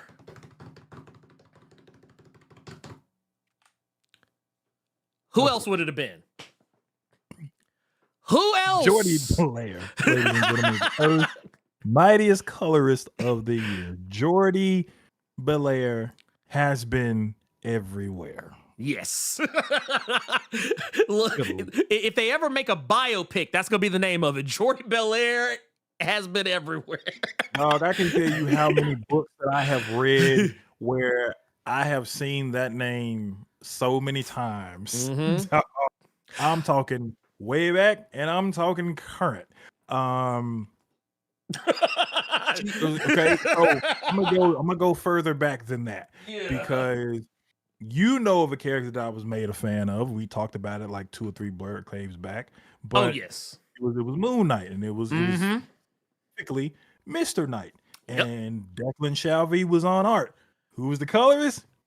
That sister right there. Yes, it was Jordy Belair, and yes. that was my first introduction to her and how she would do the art to help out. If the artist is the quarterback, then she is the great wide receiver of it all on colors. So that's how I was introduced to her. But good Lord, that woman is on everything. Yeah, like I said, dude, on everything.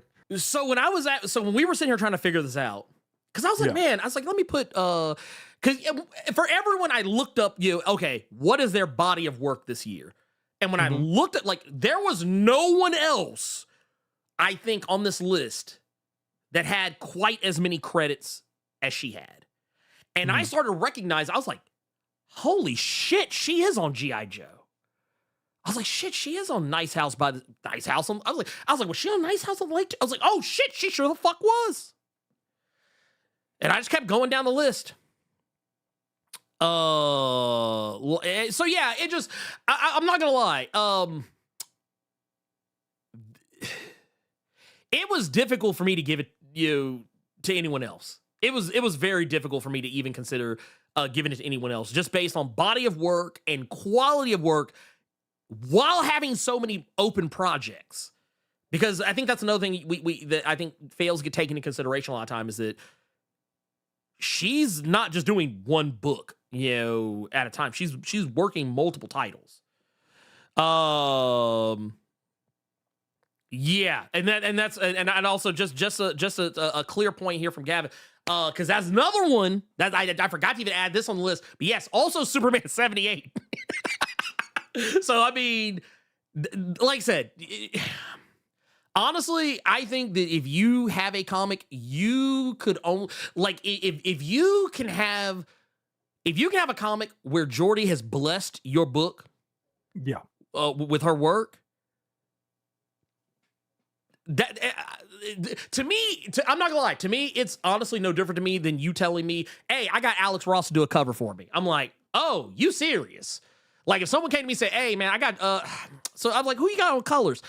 Man, I just got this one woman. I don't know, you probably never heard of her. Her name's Jordy Belair. I'm like, Jordy Belair? What? Oh, okay, so you serious. You serious is what you're telling me. You serious is what you done said to me. Let's go to our next one. Our next one is going to be Earth's Mightiest Creative Team. So I'm going to be honest with you guys. This is another tough one. Because once again, we are tasked with something impossible. So many good creative teams, so many good writers, so many good artists, so many just good overall people working to form Voltron. And yet, man, some creative teams just click. Like, they click. Like it says here, teamwork makes the dream work. And these are the dream workingest dynamic creative teams in the game right now. They don't just tell stories, they weave tapestries simply by being in the same room with each other or the same Zoom call.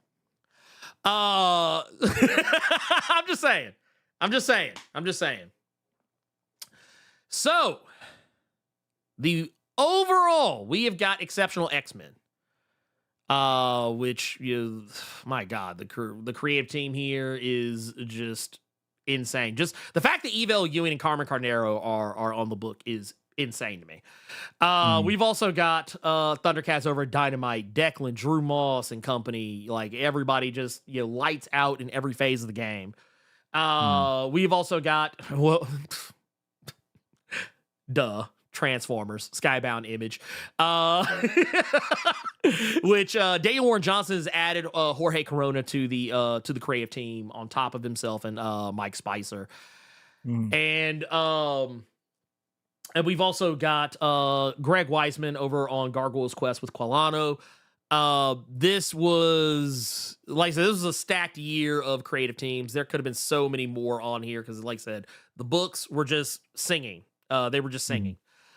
That said, there can be only one. And it is... Of course, it's Daniel Warren Johnson and pretty much anybody else. I mean, you could literally take Daniel Warren Johnson, put this man in the same room with a baby seal and a... Not to take anything away from anybody who's been on a book with him. But he's just that good. He's that good. Yeah. That boy good. Yeah. That boy is good. I didn't good. think you put it like that. I didn't honestly think you would put it up there. Well, I mean, but it's the truth though. I look on my shelf and see so many Daniel Warren Johnson books. I see, it's not just Transformers. It's not just Do a Power Bomb. It's not just Murder Falcon. It's not just Wonder Woman Dead Earth. It's not just was it Space Mullet, and he's got another he's got other titles that are coming out now too. The guy is just a monster. I'm still waiting on my Extremity to show up. The guy is just a monster, and no matter where I see him, no matter where he goes, he is always putting in stellar work. And this is a guy who's normally doing just about everything except coloring and lettering the book most of the time. But the guy is just, he's money. He's money. I don't know what else to tell you. Like, if you okay, look, I'll be honest with you. If you got Daniel Warren Johnson's name on the top of that book, it's money in the bank. It's money in the bank. I don't care. It is what it is. You don't have to like it, but you got to accept it. You have to accept it. The man he's a bad motherfucker, and I would tell him that to his face. That said, oh man, we actually have what's this, Green Leader? I have actually not read Green Leader. I've not read Green Leader. Not. That is one that I'm going to have to put on the pile of things to get to right away, because, I'm going to need that. Leaders was at the check done wrote itself. The check done wrote itself. You got that right. I know what Green Leader is, but I'd never read it. I'd never read it either. I found out about Green Leader when one of his books you just brought up, Space Mullet. Oh, yeah. I found out about Green Leader around the same time as I found out about Space Mullet. And it had my attention because I saw the black and white art. And that's when me becoming a huge fan of like the black and white art with like tad bits of color. Yeah. That's when that kind of shit started for me, even though as far as I know, that book is completely in black and white. But I know what it is. And he's saying it's a Star Wars ash can he did like 10 years ago. Okay. Yeah. Okay. Which, by the way, that is insane to me. Like, ow! And you know what? Oh my God. I actually remember him talking about it one day. Because for those who know, Daniel Warren Johnson, D-Dubs, he live streams a lot of the time. I don't know if he's done any. I know he did. I think he did one recently. I don't know if he's done any does. It's Friday night. Fridays. Yeah. I remember him when he was talking. I think he was doing like an unboxing of his Extremity Artist Edition, and I think it came up somehow. But yeah, it actually pisses me off that he's not currently on a Star Wars book. It actually pisses me off. That'd be a dirty. I wouldn't. Okay, I'm gonna say this, and then we can go ahead and move on. Seeing him on a Star Wars book would be cool. I would not want to see it have anything to do with fucking Jedis, just because his art. Give me Scoundrels. Is kind of dirty. Because his art's kind of dirty to me. So I would want something like that. Yeah, there you go. Yeah, that's that. And here's the sadder part of it. I'm looking at this shit right now. Actually, I found some shots I found some shots from the from it, and I'm not gonna hold you. I'm mad.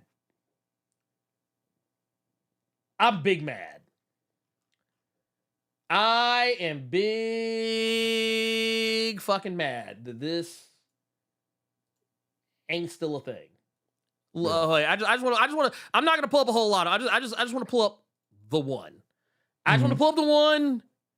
So y'all can see what I'm talking about. Look at that shit.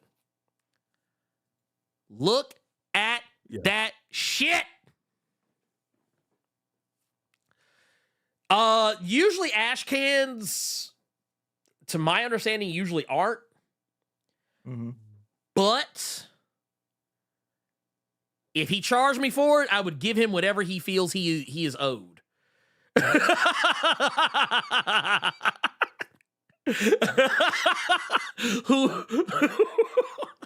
be like, look, I would hand him my wallet and be like, look, just take out whatever you think you're supposed to get. Yeah.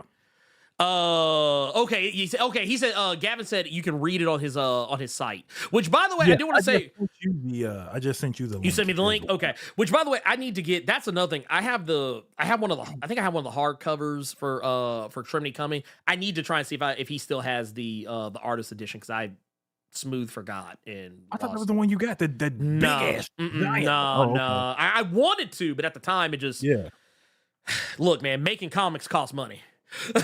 Making comics costs money, so I'll be revisiting that one.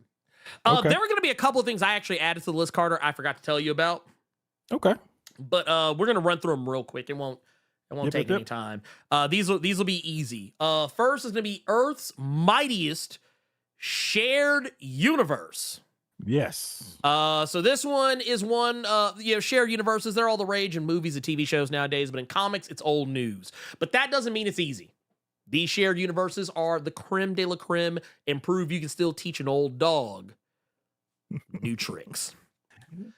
Your nominees for Earth's Mightiest shared universe are, of course, the Energon universe over at Skybound Image, the World of Minor Threats just cutting loose over at Dark Horse. Yes. We got the newly made Ultimate Universe, Maker Approved, over at Marvel, and the Dark Side Sanctified Absolute Universe over at DC Comics.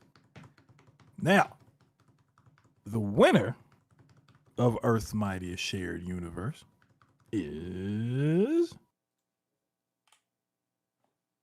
who else but the Energon universe, ladies and gentlemen. So yeah, this should not be any secret. I will say this: if anyone asks why I put Absolute on there, it's because I actually get to read ahead. So I've actually read, I think, all but the 5th issues of most of the 3 that are available thus far. So I have a little bit more inside track than the average person might. But I can definitely say this: ain't nobody touching the Energon universe. Skybound and Image need they ass whip for putting out something that's good. If those are wondering, the Energon universe is not just Transformers. It is also G.I. Joe. It is also including the Cobra Commander series, the Duke series, the Destro series, the Scarlet series. It is also Void Rivals. And I'm going to tell you right now, there has not been one bad book put out not at all. Yet. Not at all. Not a single one. This book, not only has it given what I think is peak Transformers, it's been giving peak G.I. Joe, and has a murderer's row of creators working on the books between, not just D-dubs on Transformers. There's Robert Kirkman on Void Rivals. You got Kelly Thompson on Scarlet. There was Joshua Williamson on both Duke and Cobra Commander.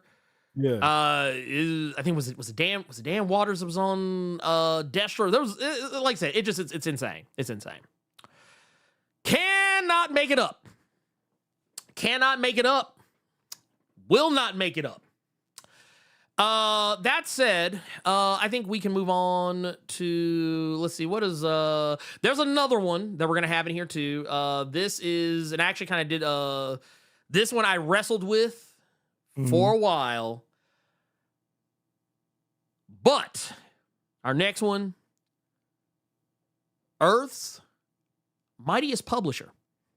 This will be interesting. Comics don't just make themselves. It takes a lot of moving parts and a lot of backing, plus someone has to pay for it, all right? These are the publishers who went above and beyond to bring the best comics to you, spared no expense. Yeah. So we've got Dynamite. We've got Image Comics. We've got Dark Horse Comics. And we've got DC Comics. These imprints, each and every last single one of them, was doing something that was changing the game up.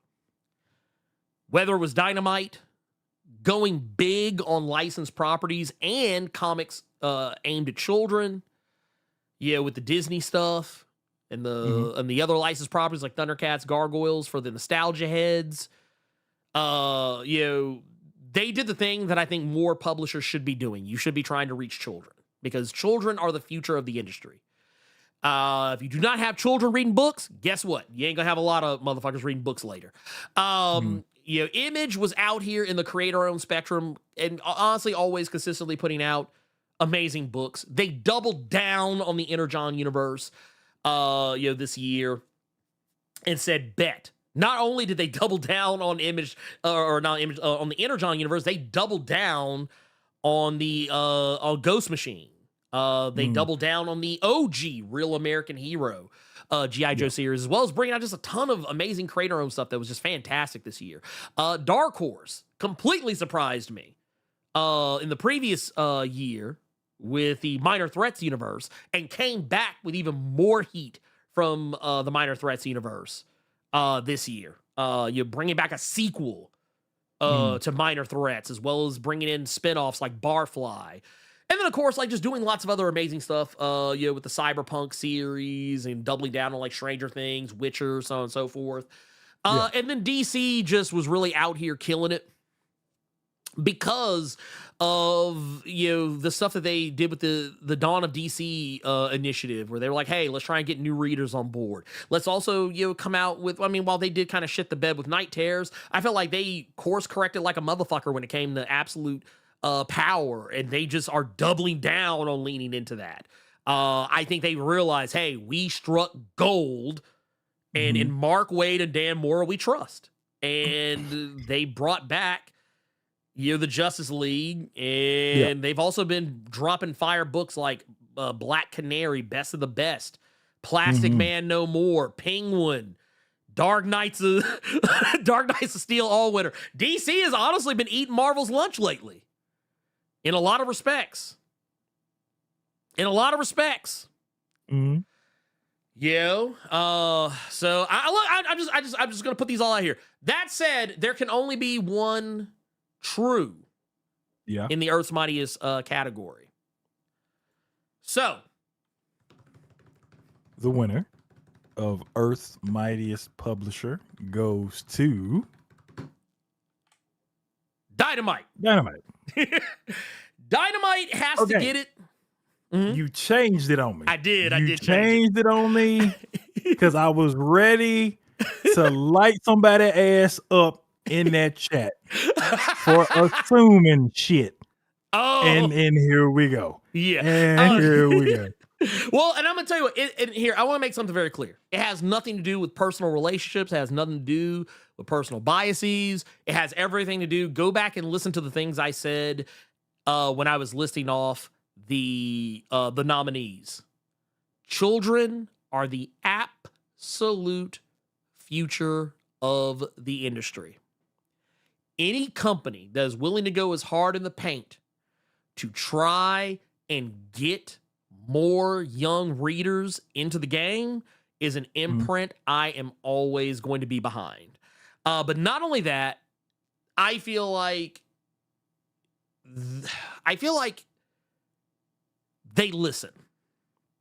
I feel like they listened. They said, hey, when people were really like saying, man, these Disney villain books, this Scar is hitting. And they said, okay, bet.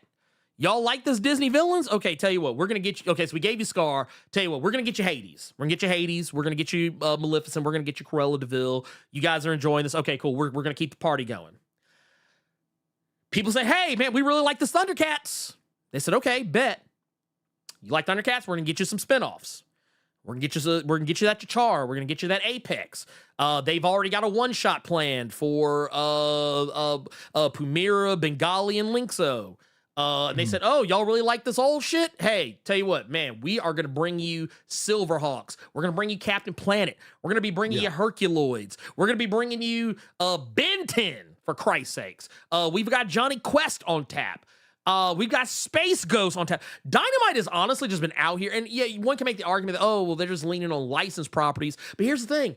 That would be true if not for the fact that they've actually been killing it in other categories as well, with Red Sonja, with Vampirella, and a lot of, what was it? Well, and technically King Kong is a licensed property, but still, things that aren't like just nostalgia bait, I feel like, they've been really killing it on. And you can't deny that. I don't think any imprint or publisher has gone as hard in the paint as Dynamite has just in this last year. So it just kind of is what it is. And just to make sure, when I say license, I mean some shit that like was not a comic before. Like it was it was like a TV show, a movie, or a cartoon or something else, or a toy line is what I mean when I say licensed. But yeah, this is, like I said, Dynamite kills it. Dynamite kills it. So, I mean, like I said, and not to mention these things that had paper-thin plots to start with. Yeah. Paper-thin plots. This shit should not work. And yet it does. So, yeah, I got to give it to him. I have to give it to him. I'd be lying to myself if I did not. That said, we have one more that I want to address before we get into our final award of the day, because it's something that I don't ever let it be said that we don't, because I know we've talked a lot about the big two, or actually technically the big three. Honestly, I know we do throw around the big two a lot, but honestly, I agree with Carter, a statement he mentioned earlier. A lot of these publishers and imprints, let's be real. Yeah, Marvel and DC are probably the most well known, but I'm gonna be honest with you, man. A lot of these other publishers have been eating Marvel and DC's lunch. Like straight up, I don't think this is. I personally don't feel like this is an unfair thing to say. I know some people might think that this is controversial. I know some people might think, oh man, Blerd, you're out of pocket, man. You're not putting genuine respect on Marvel and DC, man. They're the biggest game in town. And yes, they are the biggest game in town. And yes, I cover a lot of Marvel comics, a lot of DC comics. Yeah, I do, because that's the shit people click on. But I would be a liar if I told you that some of my favorite books don't come from some of these other publishers, as you might have seen by just some of the nominees alone. So that said, the indies are where it's at, and there were a lot of indies out there. Not everybody got to make the cut, because like I said, we try and keep it limited to 4. Just really more just for simplicity's sake. But yeah, it's a difficult call. And I don't know, maybe we might expand it next year. I don't know, but there's some other announcements I want to make before we actually even talk about that. Yeah. So here's the thing. Earth's mightiest indie comic. The nominees in this category we'll talk about in just a sec, but Earth's mightiest indie comic, not every comic has a major publisher behind them. It takes betting on yourself. Sometimes you have to rely on others to help you fund your dreams. And even then, it still takes blood, sweat, and tears. These are the comics that did just that. So first up in the nominees slot is going to be Clock Striker from Saturday AM, which is a major diverse manga imprint. They are kind of on the, like, they've actually been in the game a while. They've been in the game a while, and I feel like they should be a bigger household name, but that's a story for another day. But they came out of the gate swinging with a lot of books. Apple Black, Henshin. God, they have a ton of different books. Because I think they have. So they have the Saturday AM imprint. That's kind of like the main joint I think most people know about. That's their shonen line. I think they have one that I think is called like Saturday PM, I think is what it's called. That's for like their more young adult line. And then they have Saturday Brunch, which is like their LGBTQ and shoujo imprint. But that's another story altogether. But Clock Striker was the book that stuck out to me the most. Volume 2 specifically.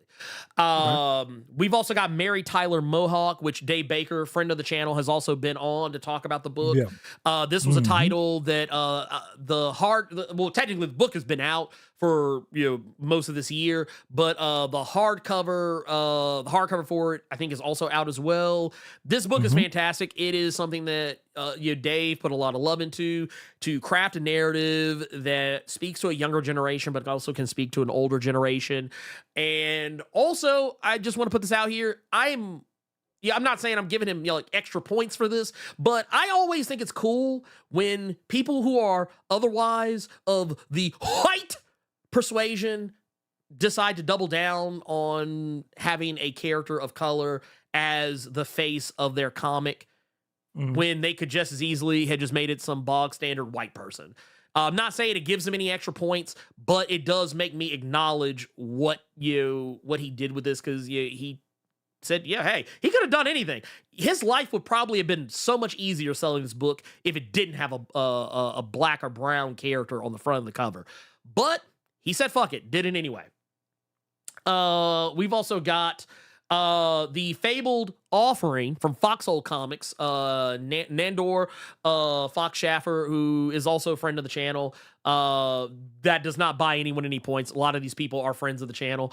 But the thing is, the Fabled Offering was a book I did not expect to see from Nandor, because he normally does not do dark science fiction fantasy. Most of his books tend to be more lighthearted, or if they lend to the more darker variety, they usually tend to be more bright and colorful and maybe more in the spectrum of Cape Comics.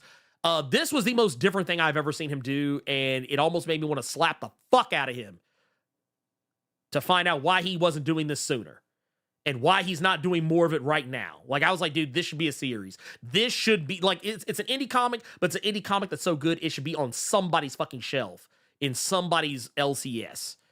And then there's also Time Wars: The Adventures of Cobra Olympus, which I also thought was a fantastic book that kind of like reached back into the yesteryear of like vintage, like golden age, style stuff, or more like Silver Age, really, that, tells a story about a diverse group of people, whether they are, whether they're black or brown, or whether they're LGBTQIA plus or not, take your pick. But seeing these characters depicted in ways that feel authentic, that don't feel forced, that feel like they are actually trying to, tell a narrative that is relatable to anyone, but especially people who are of the diaspora. But also at the same time,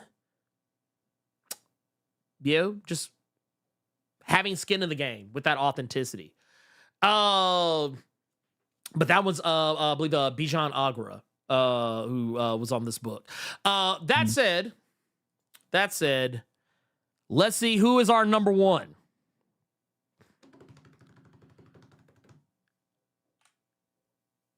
Clock Striker, Saturday AM. This is Isaka Galadima and Frederick Jones. I think Isaka was on the art for this book. Frederick was on the writing duties for this one.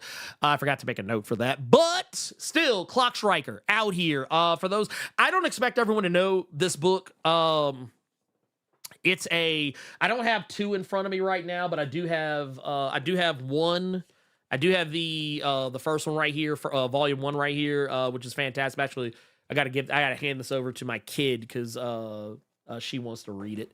But yeah, it's a manga, but at the same time, it is it is. And I actually agree with white manga about this. I mean, honestly, manga is just a comic from another country. But Clock Striker is a story about a young girl by the name of Cast, who lives in a world where, and this is kind of where the shonen elements come in, a world where smiths are a thing of legend, a group of people who possessed powerful abilities, more in the spectrum of science and engineering, but could do things that were just absolutely positively incredible in ways that only a wizard could. But they are supposed to be extinct, and yet, and also I will point out, they're all supposed to be male. However, there's a new potential smith on the rise, and it just so happens to be Cast. And she's honestly an amazing character. She's funny. She's a little goofy. She can be very serious at times. She kind of has those typical shonen manga isms when she's battling the bad guys, or it's very reminiscent of Spider-Man banter, but at the same time also very reminiscent of manga banter. And it is also one of those books too where it'll make you tear up. It has those. You can tell that the creative team here, they're students of the game, and they were able to capture that very same like energy, those vibes you would expect from like a Full Metal Alchemist or a Hunter or a My Hero Academia. Like this is one of those. Honestly, the fact that it is not already on somebody's Crunchyroll is kind of embarrassing to me for the entire industry, because it should be. And really, you can do it with a lot of Saturday AM, Saturday PM, like the entire line. You can really do a lot of theirs as anime series. And I actually think I might have misread or misheard. I think I actually heard from White Manga on one of his videos that I think maybe that is going to be the case at some point. But it's neither here nor there. It's neither here nor there. So I'll just say this. Yes, if you haven't checked it out already, now, this is going to be kind of where I'm going to, maybe prop up something that is not Global Comics, because to my understanding, I don't think Saturday AM, any of their books are on Global Comics. However, they are on the Saturday AM app. And if you go on the Saturday AM app, you can go and pick up their stuff there. You can do it's kind of very similar to the Shonen Jump app. You just pay like a little small subscription service per month or per year, and you just read whatever they put out. Basically what they do it like the actual Shonen Jump magazine, or you can read the other stuff individually, but they'll have like a magazine that comes out that has all the stuff in it, just like how Shonen Jump would be like, oh, here's the latest chapter of this, latest chapter of that, latest chapter of this, latest chapter of that. Yeah, it's a short plug. But I just wanted to put that out there because I know somebody's probably gonna somebody's probably gonna ask. So that said,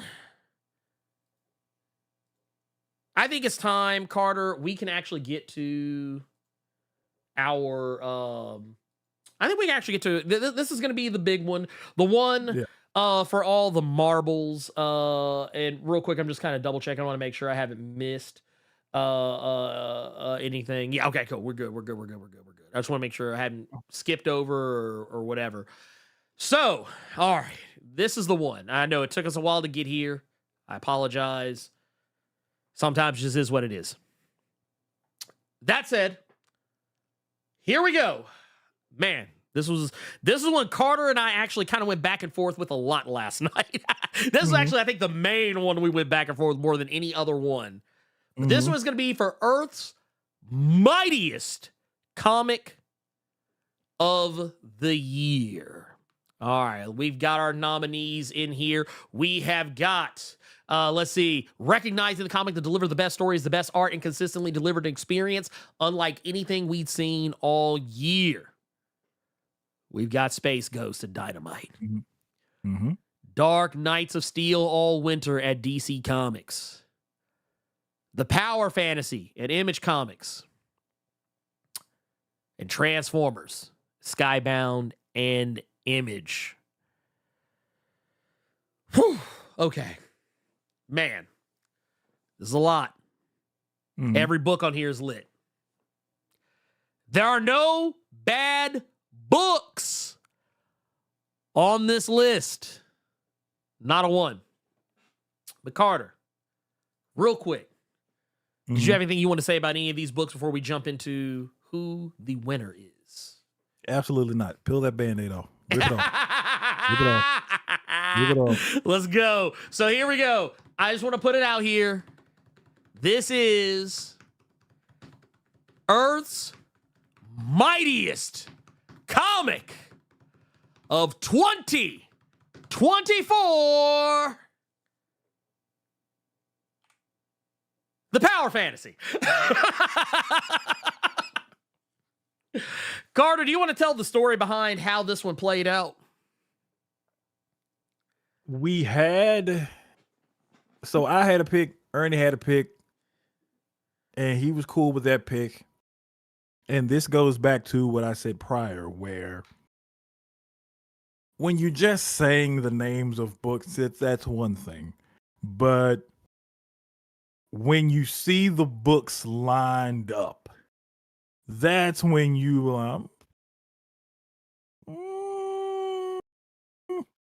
and this was my pick. So wait. Hello, Mr. David Banner on the cover. Yes, there you go. There you go. You ruined it for everybody that I told to read the book. But yes, that's David Banner like a motherfucker. Yeah, David Banner like on point. But yeah, man, it was when you had each and every one of those books that we had. Some of them weren't even pictured in the nominees because we had talked about a bunch of other books.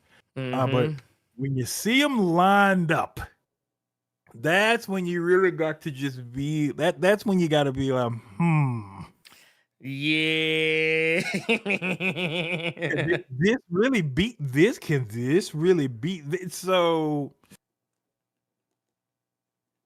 it's well deserved from the Power Fantasy, absolutely, even though that is not taking anything away from those other books, because each and every one of those books, from Space Ghost, from All Winter, from Transformers, from the Power Fantasy, all those books are good as gold, man. But I don't know what it is about the Power Fantasy. I don't know if it's bias. I don't know if it's just being spoiled at this point. I don't know if it's just this is consistent Dr. Pepper, and I ain't seen a Mr. P up yet. I'm gonna be honest. I ain't seen a one. I have seen just all Coca-Cola. I ain't seen cola at one time. I ain't dog. I'm just saying. I'm sorry. It was too easy. It was too easy to pick this one. The book is like Carter said, it's consistent. Consistency is key to me with if a comic is going to be the comic of the year, there has to literally be not one single moment where I am reconsidering. Like maybe if I do, maybe once, but it has to be the least number. It has to be the least number. I'm sorry. It is what it is. I don't make the rules. It just is what it is. But yeah, this book, there was no other. There was no other. Each issue has been fire. And every time that I get done with an issue, I'm like, man, I need to know what happens next. I need to know. That said, Ernie and I had a back and forth about this because I asked him, because I had shown him the two trades that are going to be coming out, because it's going to have the Power Fantasy when it drops next month.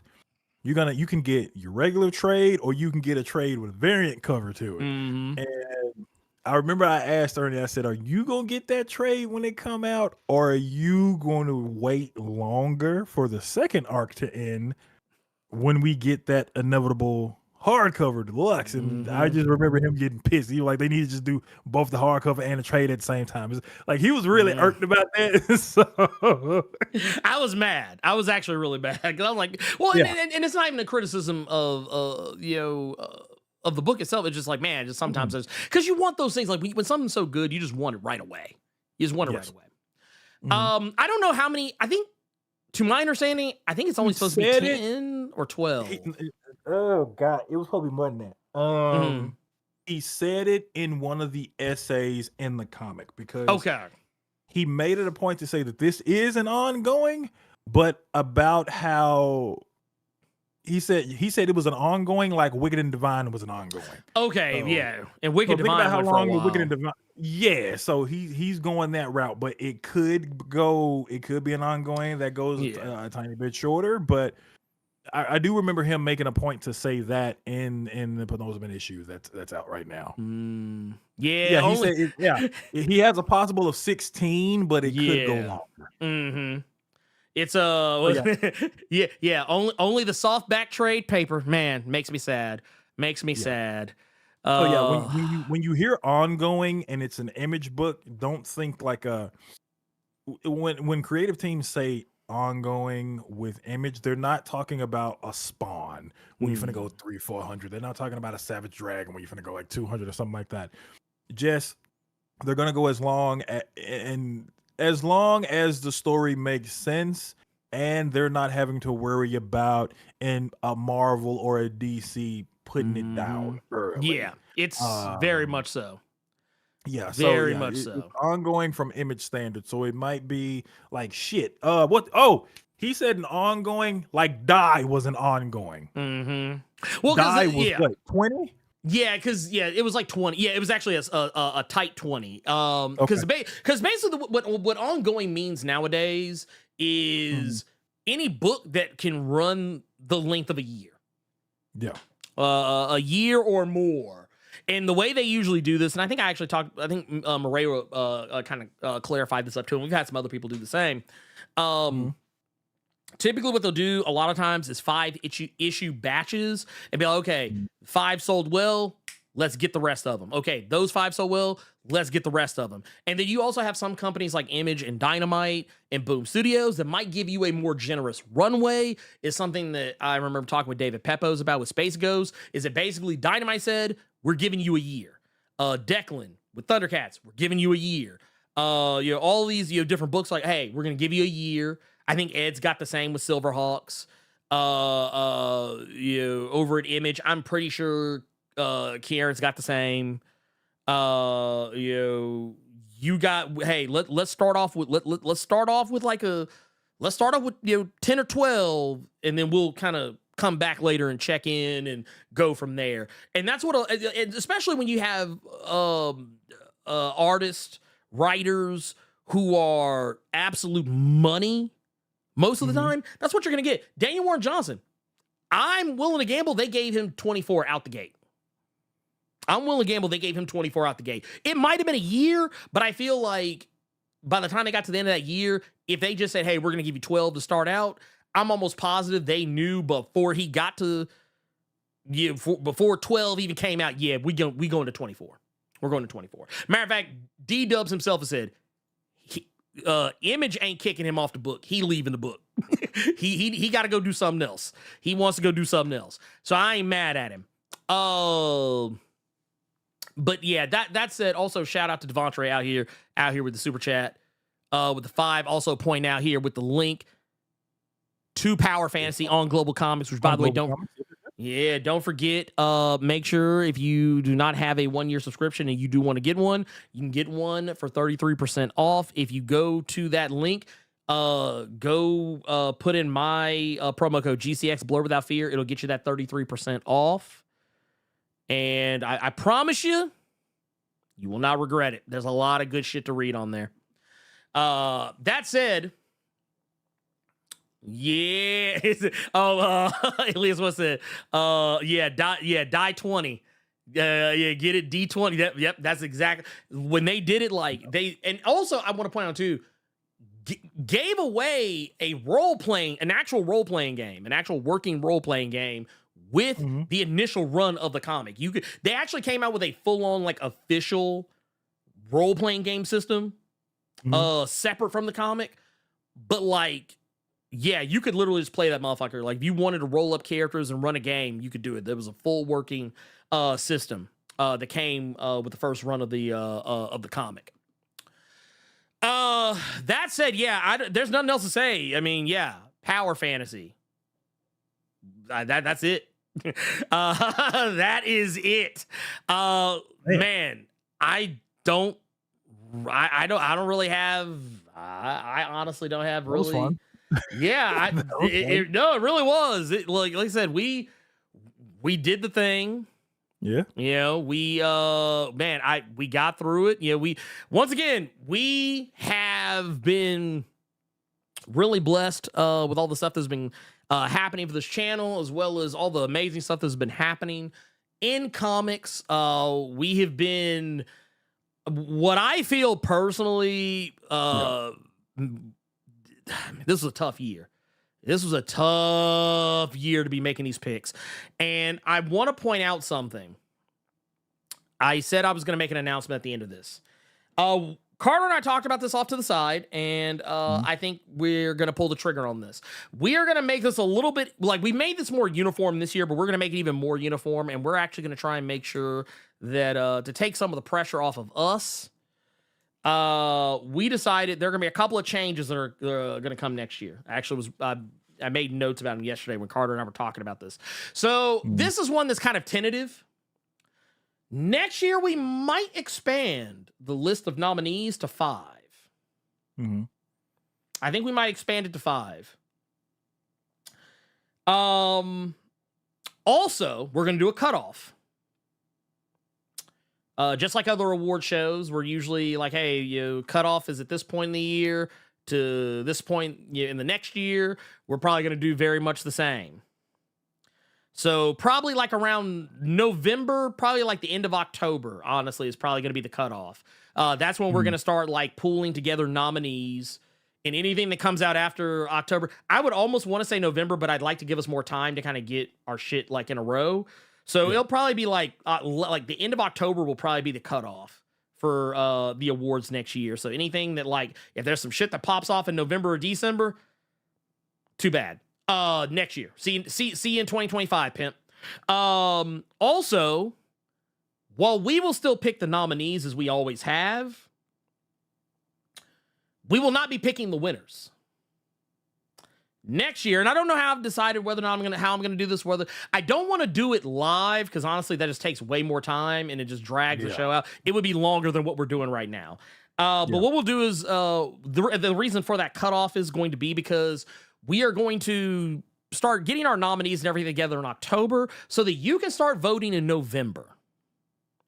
And once we get the votes compiled,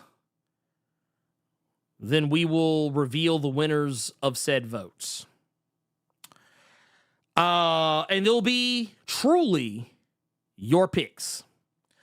Who knows? We might. I don't know. I have to figure out. I want to do it in such a way where, like, the results, I have to look and see if I can do it. If we do it in Discord, it'll be something where the picks would not, the results would not be seen. But I do want to open it. I want to make it a little more inclusive for everybody in the community as well. So we'll probably kind of have it in a couple of different places. This is something we'll just have to kind of play it by ear and see. I'm still workshopping that part of it. But we are going to have, it's definitely going to be a thing, though. It might be on Threads. It might be on the YouTube community tab. Like I said, we'll just play the waiting game and see. But one way or the other, things are going to be different in 2025. And like I said, Carter and I will still have our personal picks. Mm-hmm.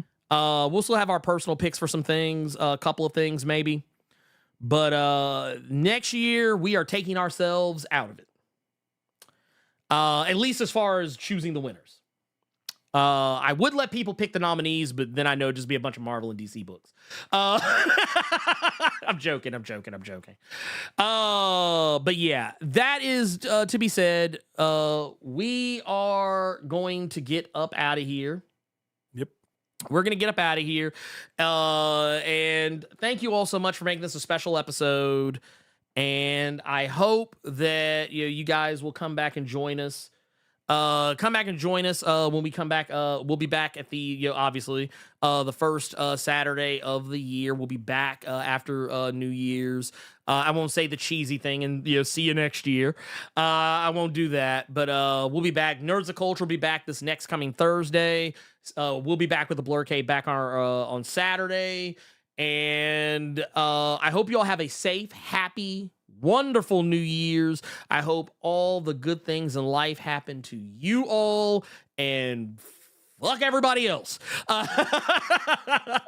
Carter, do you have anything to say before we get up out of here? Absolutely not. Go enjoy. Right. You know what? Yeah, go enjoy your Sundays, people. It's still early. Go do something before you call it quits and got to go to that 9 to 5 come Monday morning. So yeah, enjoy the rest of this Sunday, people.